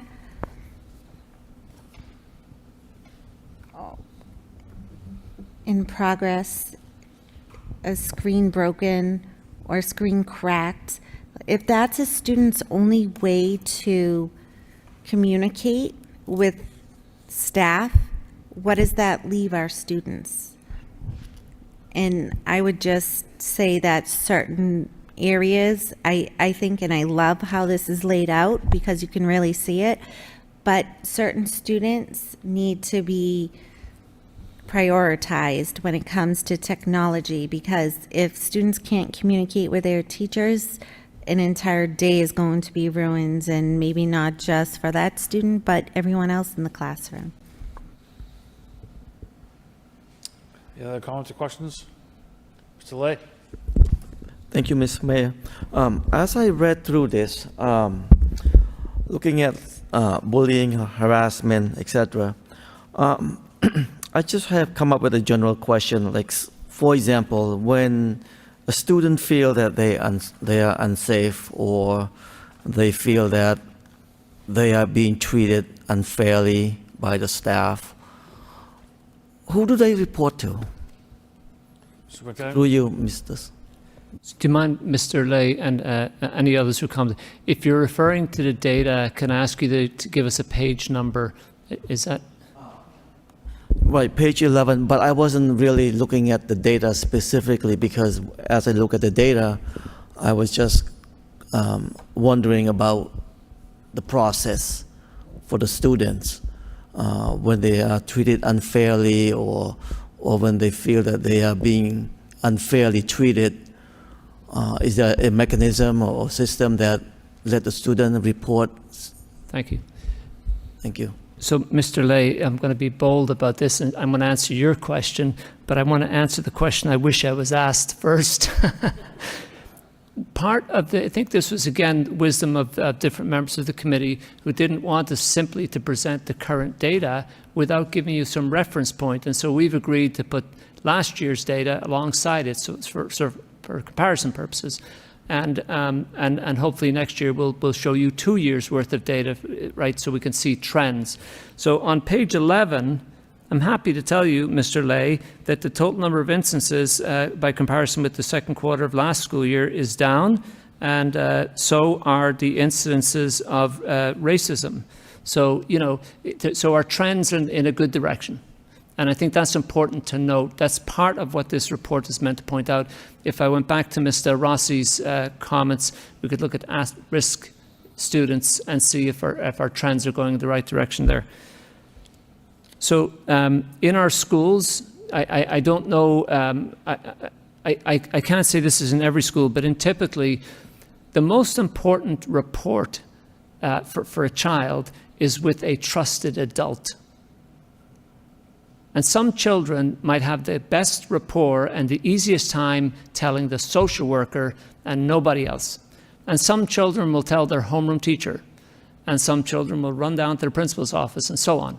But we strive to have trusted adults in every school. We also allow for students to report anonymously sometimes. So there are schools that have bully boxes where a child can make an anonymous report if they don't want to go directly to an adult. I hope that answers your question. So when they make a report, do they report to, say, their house or their counselor or their teacher? Or? All of the above, yes. And then the number would be collected in this data, in these statistics? Yes. Okay, thank you. Mr. Bahu? It looks like we have this is a great report. Thank you I know a lot of work goes into this. Looks like there's some data on page 3 going to page 4 about dropout rates from grades 9 through 12. I'm curious, could we sort of elaborate on that in the sense of, in next reports of dropout rates from grades 10 through 12 and then dropout rates from 11 through 12? Because I know sometimes in the 9th grade, we're sort of just attending school, getting a feel for our classes and so on and so forth. But I think sometimes as kids begin to become 16 years old or a little bit older than that, they may drop out a little bit more rapidly. So if I could have maybe a little bit more information, in future reports about 10, 11, and 12, as well as 11 and 12, I think that would be helpful. Secondly, on page 5, there's quite the chart, and it looks like our attendance rate our chronic absentee rate is going down, as was discussed in our subcommittee meeting a few weeks back. But I'm curious about the suspension rate. And I see the suspension rate has gone up pretty dramatically, especially amongst special education students. It looks like it's gone up as much as 9% for one suspension and then close to 4% for multiple suspensions. And of course, when kids are not in school, they're not able to learn. Not that I disagree with kids need to be suspended, but it seems like the number really, increased by a large margin, especially in the special education. Any thoughts on that? Thank you, Mr. Bahu. That was noted when we saw this report as well. I don't know if we have a specific explanation. Ms. Crocker? Thank you, Superintendent.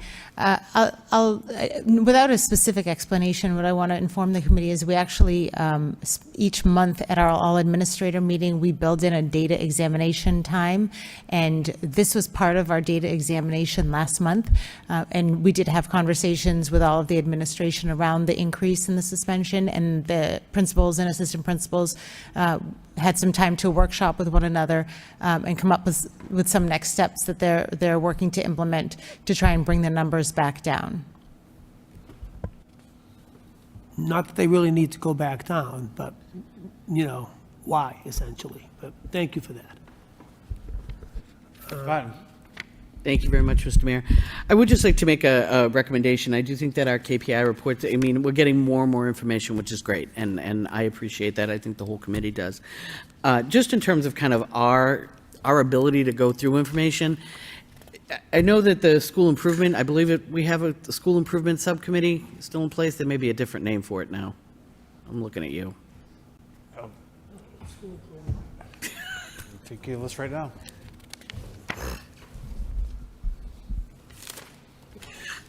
That's what it comes down to, whoever has the piece of paper. It's called School Improvement and Performance Management. So yes, what I said. But what I would, and I don't know who the chair is, but I thought it might make some sense. We get this on a regular basis. We're getting it quarterly, I think, roughly. It seems like this is the kind of report that should go to a subcommittee first, because there's a lot of dense information. And I think having the opportunity for administration and other involved staff to be able to present some of this information, then when it comes to the committee, it's kind of already been reviewed and we can really tease out the really critically important things that we want to make sure we're all aware of. So I make that as a recommendation to whoever the chair of that subcommittee is. Motion by Ms. Hope it's not Biden, me. seconded by Ms. Doherty. All those in favor, say aye. Mr. Mayor, may I have a clarification on that, please? Ms.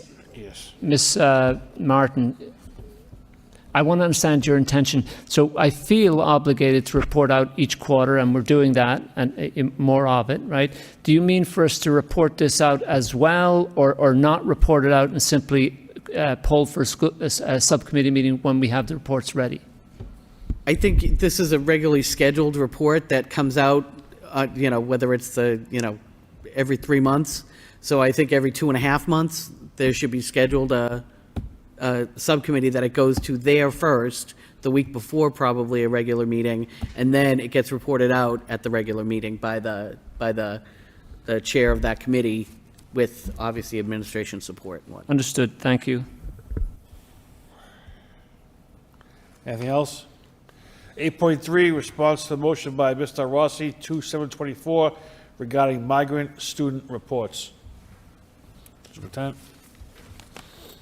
Mr. Rossi? Thank you, any Mr. Mayor. Excuse me, Ms. De Rossi, I believe it was your motion, and you have the report presented by Ms. Crocker. Ms. Crocker's here if you have any questions. Thank you. No, I appreciate it. I guess my overall concern was with these students coming in who have new trauma, essentially, and are they being placed in an actual newcomer class? And I know that's evident, it's evident through the grid that you guys so conscientiously, I don't think I can say that word. Conscientiously put together. I see that, but what I see is that there's no such thing as an actual newcomer class, right? Where these students can go and identify with other students that may have just become newcomers. They have maybe big chunks of ELL teacher services, but I guess that's my overall concern with what's going on right now. These students need a higher level of just overall social emotional well-being, ELL learning, and understanding. And that was my concern with this overall motion. I thank you for this. I appreciate it. I see where most of our students are going. It is a concern to me that certain schools are getting more when they're already basically overloaded, especially our citywide schools. I mean, but what are we going to do, right, in order to be able to provide our students with an education? So I thank you for this. I appreciate it, and I appreciate the explicitity. That's better than conscientiously, I think, right? No, I just Delay. said it. Thank you, Mr. Mayor. As I read this on the first paragraph, maybe that is not important, but I don't know how you come up with the number 123 EL students. And my real question is, on the second page, when we have 47 students and we spread them out among the schools, logistically, do we have one bus to pick them up and drive them to all these schools, or how do they be brought to schools? I'm going to refer to Ms. Crocker, please. Sure, thank you. So what we did when we were placing this to try and avoid overcrowding all of the students at any one school is the Inn and Conference Center is located in Zone 2, which opened up all of the Zone 2 and citywide schools who currently have a bus route in that neighborhood already. So there are several buses that are going to ICC each day and picking up the students and bringing them to the schools that they have been assigned, which you can see in the chart. So that was to the committee members' point, not to overcrowd any one school, and to make use of all of the available schools in Zone 2. We do not have any busing available that goes to the Inn and Conference Center to any of the Zone 1 schools. It is in Zone 2. So as you can imagine, all the routes are planned for Zone 2, and we don't have the capacity to add more buses. We finally gotten to a point where we can service the routes that we do have. But the numbers have been overall quite manageable so far. And so we're taking in, as you mentioned, 123 that's a net gain in the entire district. during that period of time, and that was the period of time so far in which we've accepted students from the ICC. It was just to give you some comparison about how many of the students are coming from the ICC and how many of the students are just coming from other countries still and enrolling in the Lowell Public Schools. And so the number has actually been lower than what we were anticipating from the ICC. There was another group that was expected to come. They have not come. There have been delays. The state is opening up other shelter sites. And so it seems that, at least for the time being, it has slowed down a bit as well. And so we're very comfortable living within the numbers that we have here. And we've had the opportunity, because the numbers have been small, to provide a ton of services for these kids. And just to clarify to committee member Rossi's point, there are self-contained newcomer classrooms that are listed in here.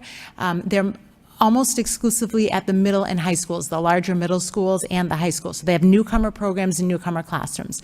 The two-strand K-8 schools do not, they're smaller. And a school, for example, like the Sullivan, actually has a co-taught class, ESL teacher and general ed teacher. So they're in what's considered to be a general ed classroom, but co-taught all day long. And so that's why I wanted to provide you as much information about the different models, because they all do provide more than the minimum required number of minutes. It's the bulk of the student's day if they're a newcomer. They're out for lunch and recess with peers. They're out for allied arts with peers typically. And then most of the rest of the time, they're with an ESL teacher for the day. Ms. Doherty? Just a quick question. In looking at the schools and the number of ESL teachers they have, I'm just, because I know you mentioned there is a requirement that they have a certain amount of minutes, and I don't know if it's 90. You might know that off the top. It ranges from 90 to, it depends. It's 2 to 3 periods a day, which they consider a period 45 minutes. So that is the requirement from the state. So 90 is a minimum. 90 is the minimum. Could be more, and that's based on their level of language. Correct. So when we look at a school that has, let's say the first two, the Bailey and the Bartlett, they're the Bs, right? They have about the same number of students, but one less teacher at the Bartlett. So I know when we did the budget, there were guardrails that if you have, and you know from your experience of being a principal, you had a certain number of ELA students and you had to have a certain number of teachers to meet that minimum state requirement. Are we doing that here? We are. So the figures that I gave you were for students that are WIDA scored, access scored at 1.0 to 2.9. The requirements are far less for students that are 3.0 and above. So if your school's population has a higher proportion of students, and most do, that are 3.0 and above, the minutes requirements come down. Those students are pushed into general education classes. They may have ESL support in those classes or a para for their language needs in the classes. But the time that they spend outside of the general education setting drops considerably as their language proficiency increases. So you will see some subtle differences depending on the size of the school. I want to also remind folks about just the inherent differences between the two-strand schools and the four-strand schools. They operate a bit differently, so staffing models can look different because they're spread out over multiple grade levels versus just having like one at each grade level. So we are meeting our minimums, more than our minimums, and there are different requirements based on the level of newcomers, 1 to 2.9 or 3.0 and above. Last question, really short. You mentioned which I didn't know we had, an EL PAC, and they have a meeting coming up in March. Do we have the date of that for a presentation on our newcomer migrant families? I'm not sure, Ms. Desmond, I don't have the date off the top of my head, but it'll be advertised to the families. We'll get it to you directly. Oh, okay. And we'll have something on the website, try to get it on the social media, things like that, to include families. All right, thanks so much. Mr. Rossi? It just seems like most of the schools who have the push-in or the ELL newcomer classes, maybe in Zone 1, and a lot of these kids have been placed in either Zone 2 or at citywide schools, and it's just not proportionate for staff. but that's just at a glance also, so thank you. 8.4, response to motion by Mr. Rossi, 2724, regarding student enrollment. Thank you, Mr. Mayor. School committee members, you have in your packet a motion response from Ms. Phillips, and Ms. Phillips is present if you have any questions. Thank you, Ms. Phillips. It just really gave me a good gleam into just the overall districts and where we really need more schools in the overall district, and it's definitely a need in the middle school. I mean, one of our schools, I mean, the STEM Academy has 29 kids in the 5th grade, as does the Pine Arts, as does the Daily, as does the Wang, as does the Stocklosa. Well, the Stocklosa has 26. Zone 2 schools have 23 to up to 25 students. Although in the Sullivan, they have up to 28 students in the 5th grade. The Rogers, the STEM Academy, like I said, that's overloaded already, has 29 kids in the 5th grade. So if we're wondering why we're seeing our scores even drop off in iReady scores, then you can see it because of the numbers that go up in the middle school. And really where we need to look into creating a new school. And that's, I mean, I was originally looking at this for maybe busing purposes, but it really gleamed some insights into overall scores and all the reports that have been given tonight. So thank you very much. 8.5, response to motion by Mr. Conway, 11724, regarding MCC UML partnerships.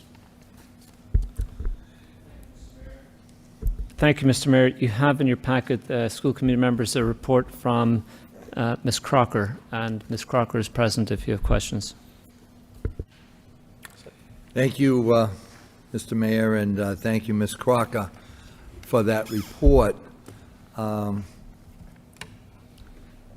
It was very thorough, excellent. I really appreciate it. And I think when we talk about partnerships, it's very dear to me. That was the first motion I ever put on, was to create a new subcommittee called Partnerships. And I think that when I take a look at this report, it's amazing how many partnerships that we have. It really is. And I applaud the staff for reaching out to the different organizations. In this particular case, we're talking about the university and Middlesex Community College, because I will tell you that being in the system for a number of years, anytime we reached out to the university or Middlesex, and not just in good times, but in challenging times, they were always there for us, which was, you know, we've gone through some financial problems in our district over the years, and we reached out to Middlesex Community College. We reached out to the university, and they were right there at our doorstep to help us out. So it's been a great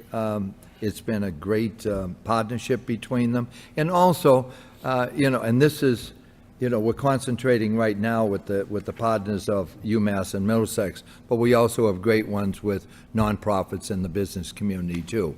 I will say that how do we reach out to the staff?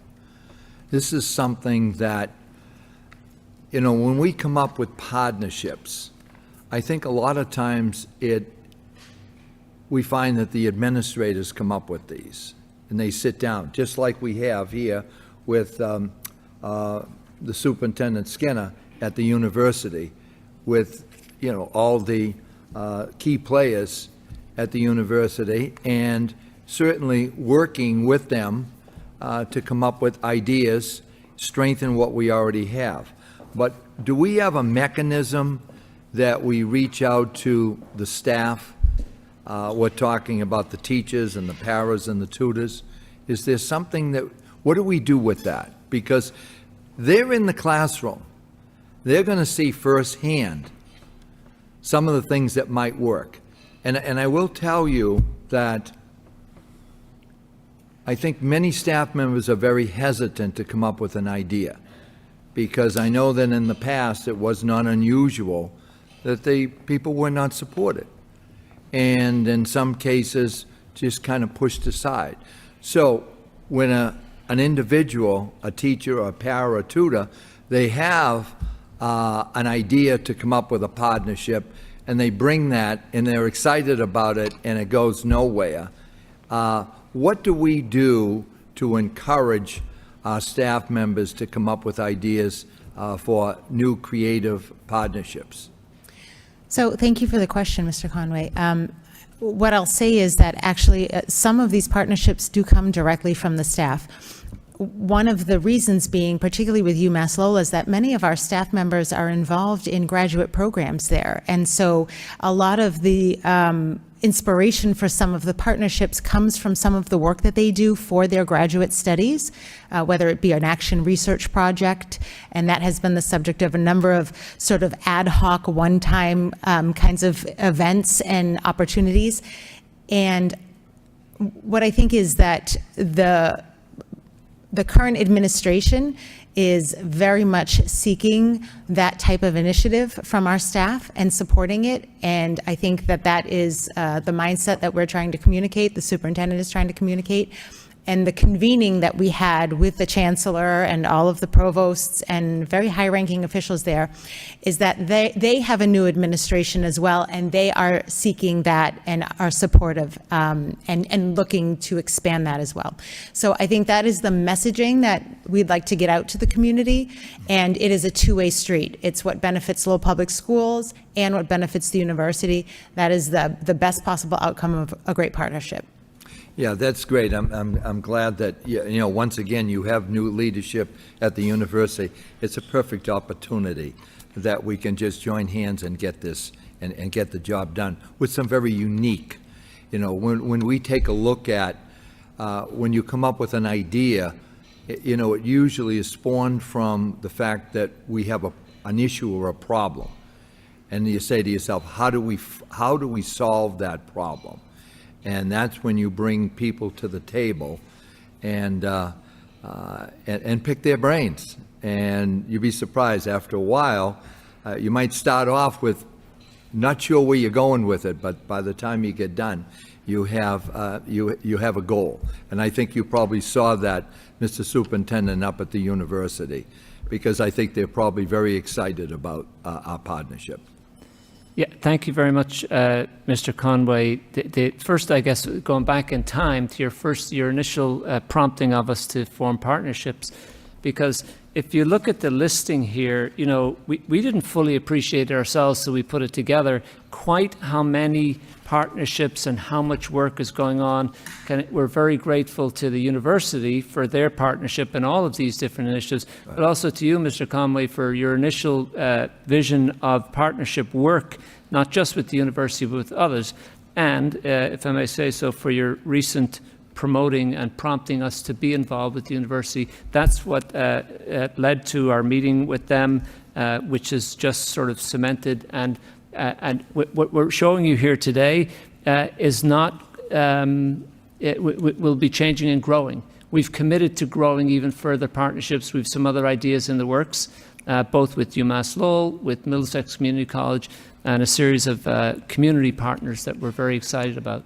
Well, I think that it's a great opportunity, again, with the three educational institutions working together.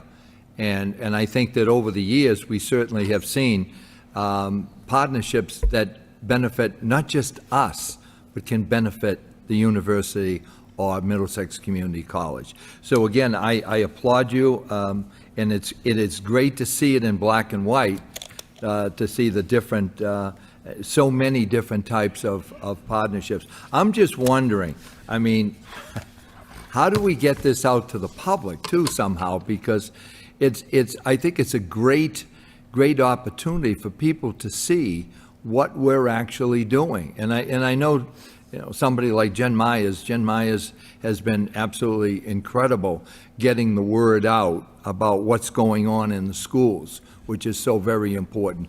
But I'm wondering if there's something that we can do, some avenue or vehicle that we can get these in the hands of the public's eyes. I think it's very important if we do that. But again, thank you very much for the report. Excellent job, and I appreciate your hard work. Thank you. 8.6, response to motion by Mr. Rossi and Ms. Doherty, May 3rd, 2023, regarding intervention programs in progress. Thank you, Mr. Mayor. School committee members, response written by Ms. Desmond. You have it in your packet, and again, Ms. Desmond is here if you have questions. Ms. Doherty? Just going to jump in quickly here. So I had a motion a while back about interventions, and I just want to kind of revisit that. When are these happening in our schools? When are we finding time for these interventions? And the second part of that is, are they pretty much computer-based then? Students are working, no? So it's a combination of, you might sit down with the computer and do a program, but you'd also have some, okay. So if you could, and I know it's going to vary depending on the school, but that was a concern that was brought to my attention, that students were losing allied arts to do interventions at one school, and I just want to know how this is playing out now. Ms. Doherty, if I may, let Ms. Desmond chime in. That was an old issue that's been resolved. There are no schools that take out our time for intervention. Ms. Desmond, do you care to add?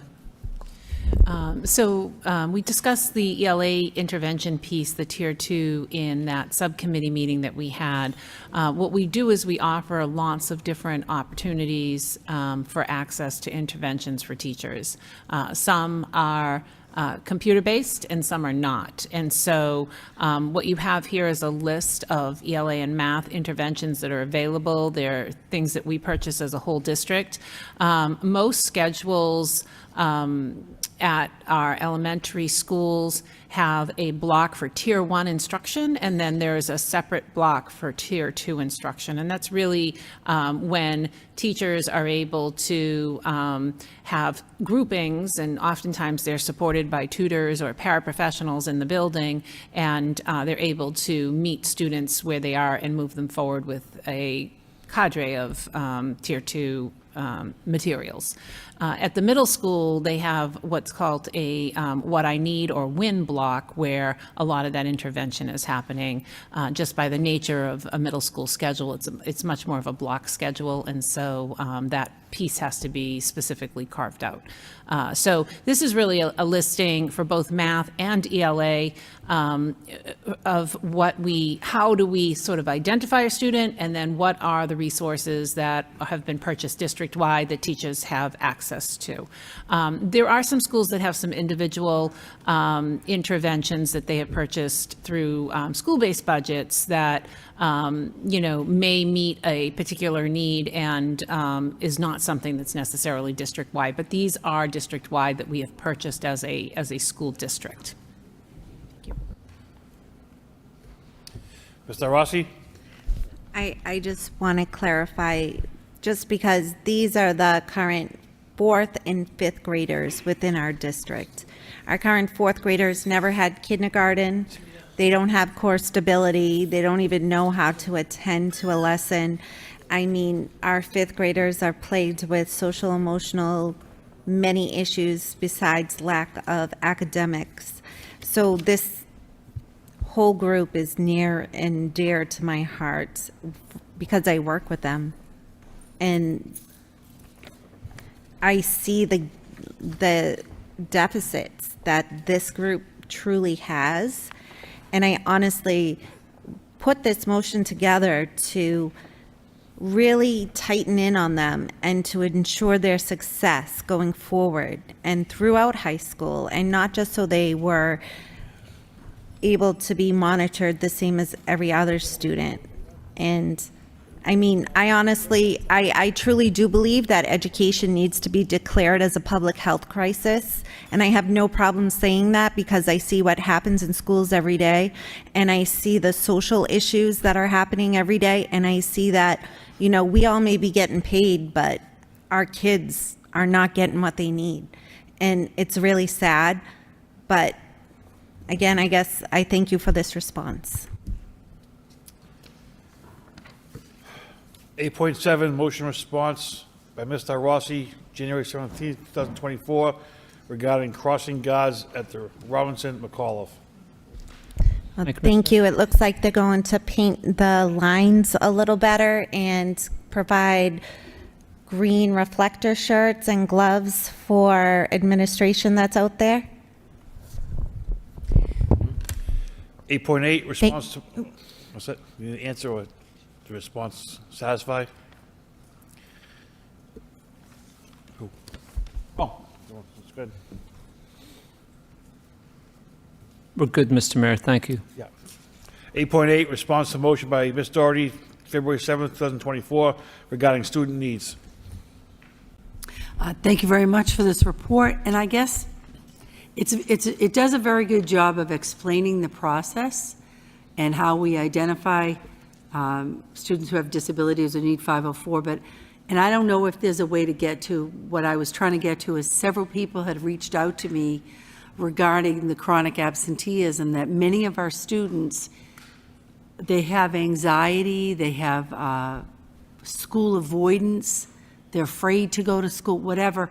And the parents who reached out to me, they were frustrated because they felt like the initial get-to response is disciplinary, punitive, and I don't know how to look at that. But that's really what I was trying to find out, is are we looking at if Johnny's demonstrating some behavior or disruptive behavior or whatever, are we looking at either emotional or mental health issues that could be behind it, that, and I don't know how to get to that, but Ms. I Doherty, appreciate this I'd report. like to make a suggestion, if I may.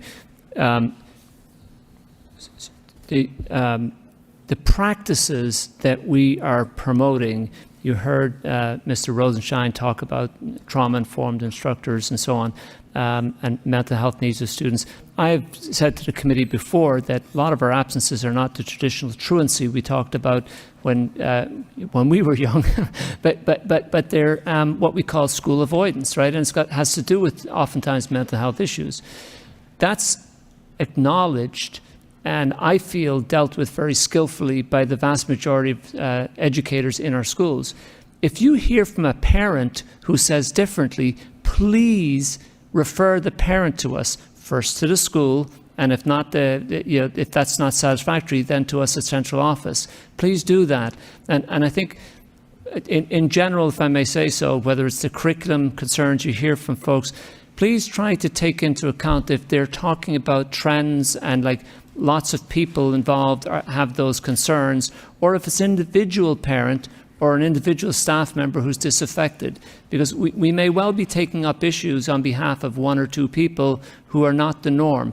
It doesn't mean they should be ignored. They absolutely should be given attention, but it might not be describing what's the norm in our schools. I would be very surprised, and I'll take very quick action, if we find out that schools are not attending to the needs of students who have anxiety and mental health issues and are taking a punitive approach rather than meeting the supports those children need. Refer them to the school, and if the school is considered to be not dealing with it well, refer them to central office, please. Thank you. Great. 8.9, response to motion by Mr. Rossi, February 7th, 2024, regarding MTSS system. Thank you. And thank you for this detailed response. I'm just wondering if you could also post this in all schools. So, and also the exact phone numbers and the information that they can get a translator. So there is not an issue with having an MTSS meeting with a translator. Thank you. Great. 8.10, response to motion by Ms. Doherty, September 6, 2023, regarding emergency licenses. I appreciate this, I'm on. I appreciate this report. It's a great follow-up, and I did have to ask for it on my earlier motion, and that we are moving forward with getting those people their full permanent licenses. It's very important to me. Thank you. Absolutely. Thank you. Need a motion to accept the reports of the superintendent 8.1 through 8.10 as reports of progress by Ms. Doherty, second by Ms. Martin. All those in favor say aye. Motion approved. 8.11, home education. Need a motion to approve by Mr. Bahu, seconded by Mr. Conway. Roll call. Mr. Bahu? Yes. Mr. Conway? Yes. Mr. Rossi? Yes. Ms. Doherty? Yes. Mr. Lay? Yes. Ms. Martin? Yes. Mayor Rourke? Yes. 7 yeas. 9, new business. 9.1, William Skinner disclosures. Need a motion to accept and place on file by Mr. Lay, seconded by Mr. Rossi. Roll call. Mr. Bahu? Yes. Mr. Conway? Yes. Mr. Rossi? Yes. Ms. Doherty? Yes. Mr. Lay? Yes. Ms. Martin? Yes. Mayor Rourke? Yes. 7 yeas. 9.2, James Hall disclosures. Need a motion to accept, place on file by Ms. Martin, seconded by Mr. Lay. Roll call. Mr. Bahu? Yes. Mr. Conway? Yes. Mr. Rossi? Yes. Ms. Doherty? Yes. Mr. Lay? Yes. Ms. Martin? Mayor Rourke?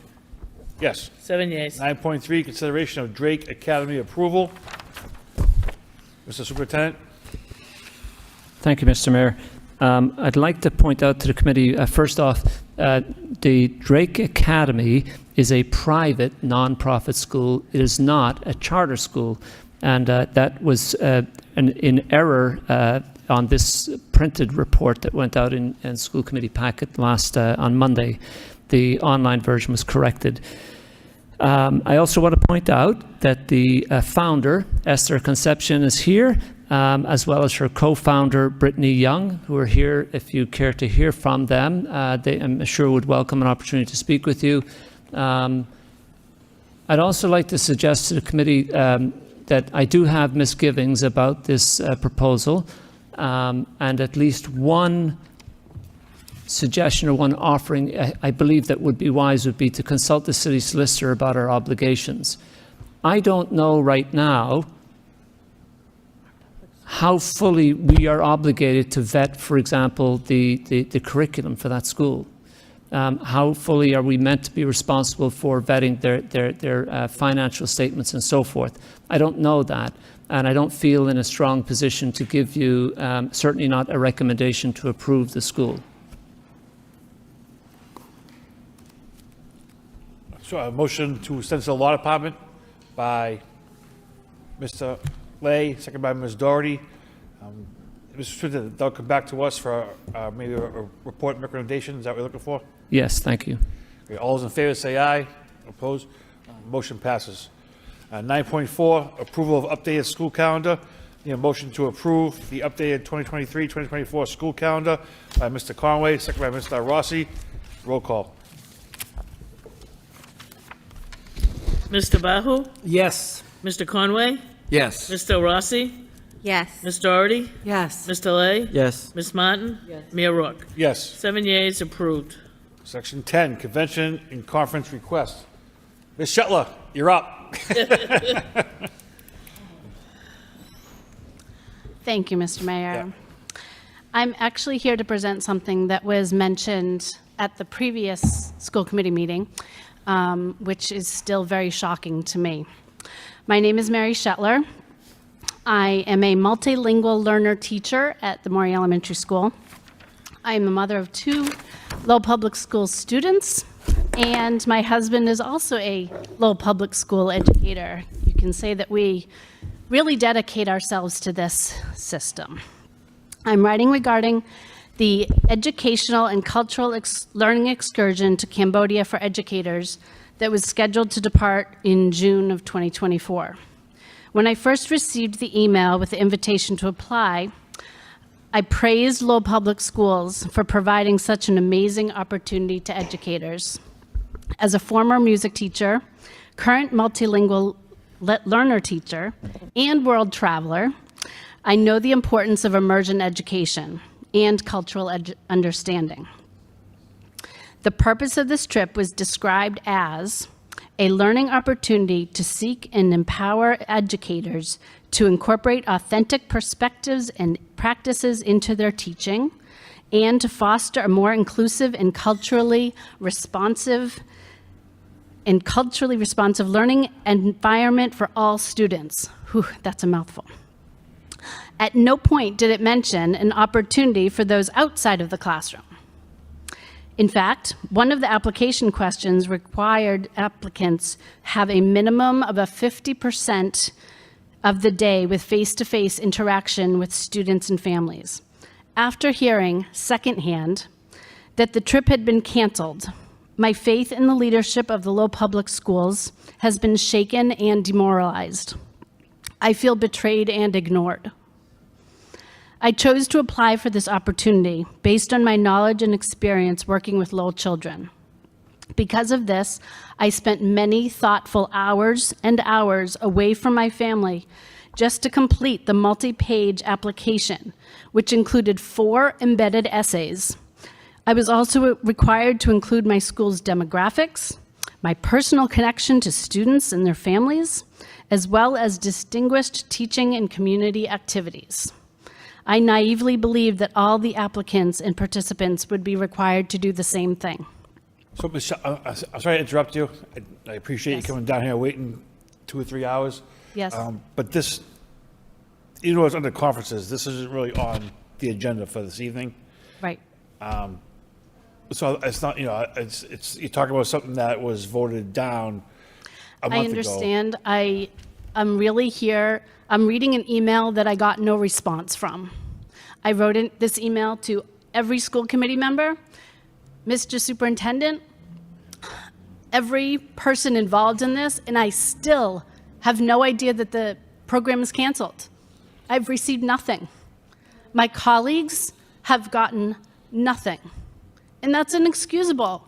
I know that the emails have been down this week, but not in January. As far as I know, I'm still going to Cambodia. My passport has been renewed. My colleagues still are waiting to hear if they get an interview or not. That's inexcusable, and I am embarrassed.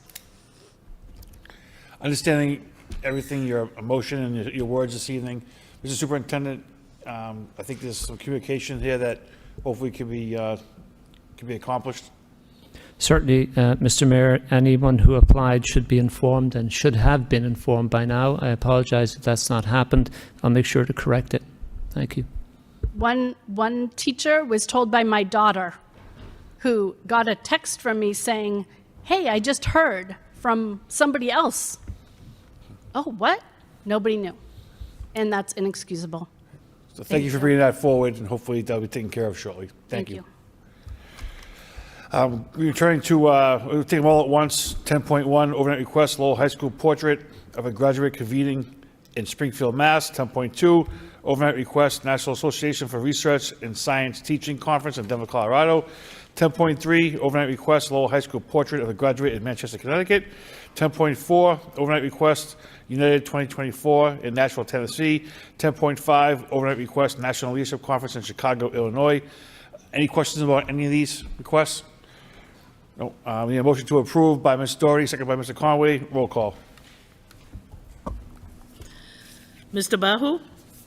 Yes. Mr. Conway? Yes. Ms. Del Rossi? Yes. Ms. Doherty? Yes. Ms. Delay? Yes. Ms. Martin? Yes. Mayor Rourke? Yes. 7 yeas. Nothing else left to discuss. The motion to adjourn by, Mrs. Superintendent.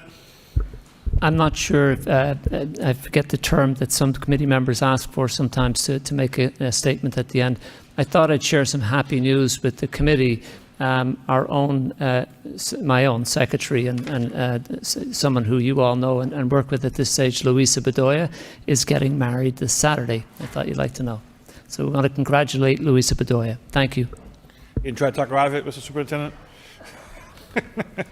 Motion to adjourn by Ms. Doherty. Oh, you want to say it? Go ahead. Sorry, I just wanted to say that Ms. Desmond had sent me an update with the LPAC date. It's on the website, there are all their dates for the year, but the March meeting is March 28th at the Moody School at 6 o'clock for our newcomers, families. Thank you. Fantastic. Thank you very much. Ms. Doherty, there's also a meeting at 11. There's an option for an 11 o'clock meeting and a 6 p.m. meeting that night.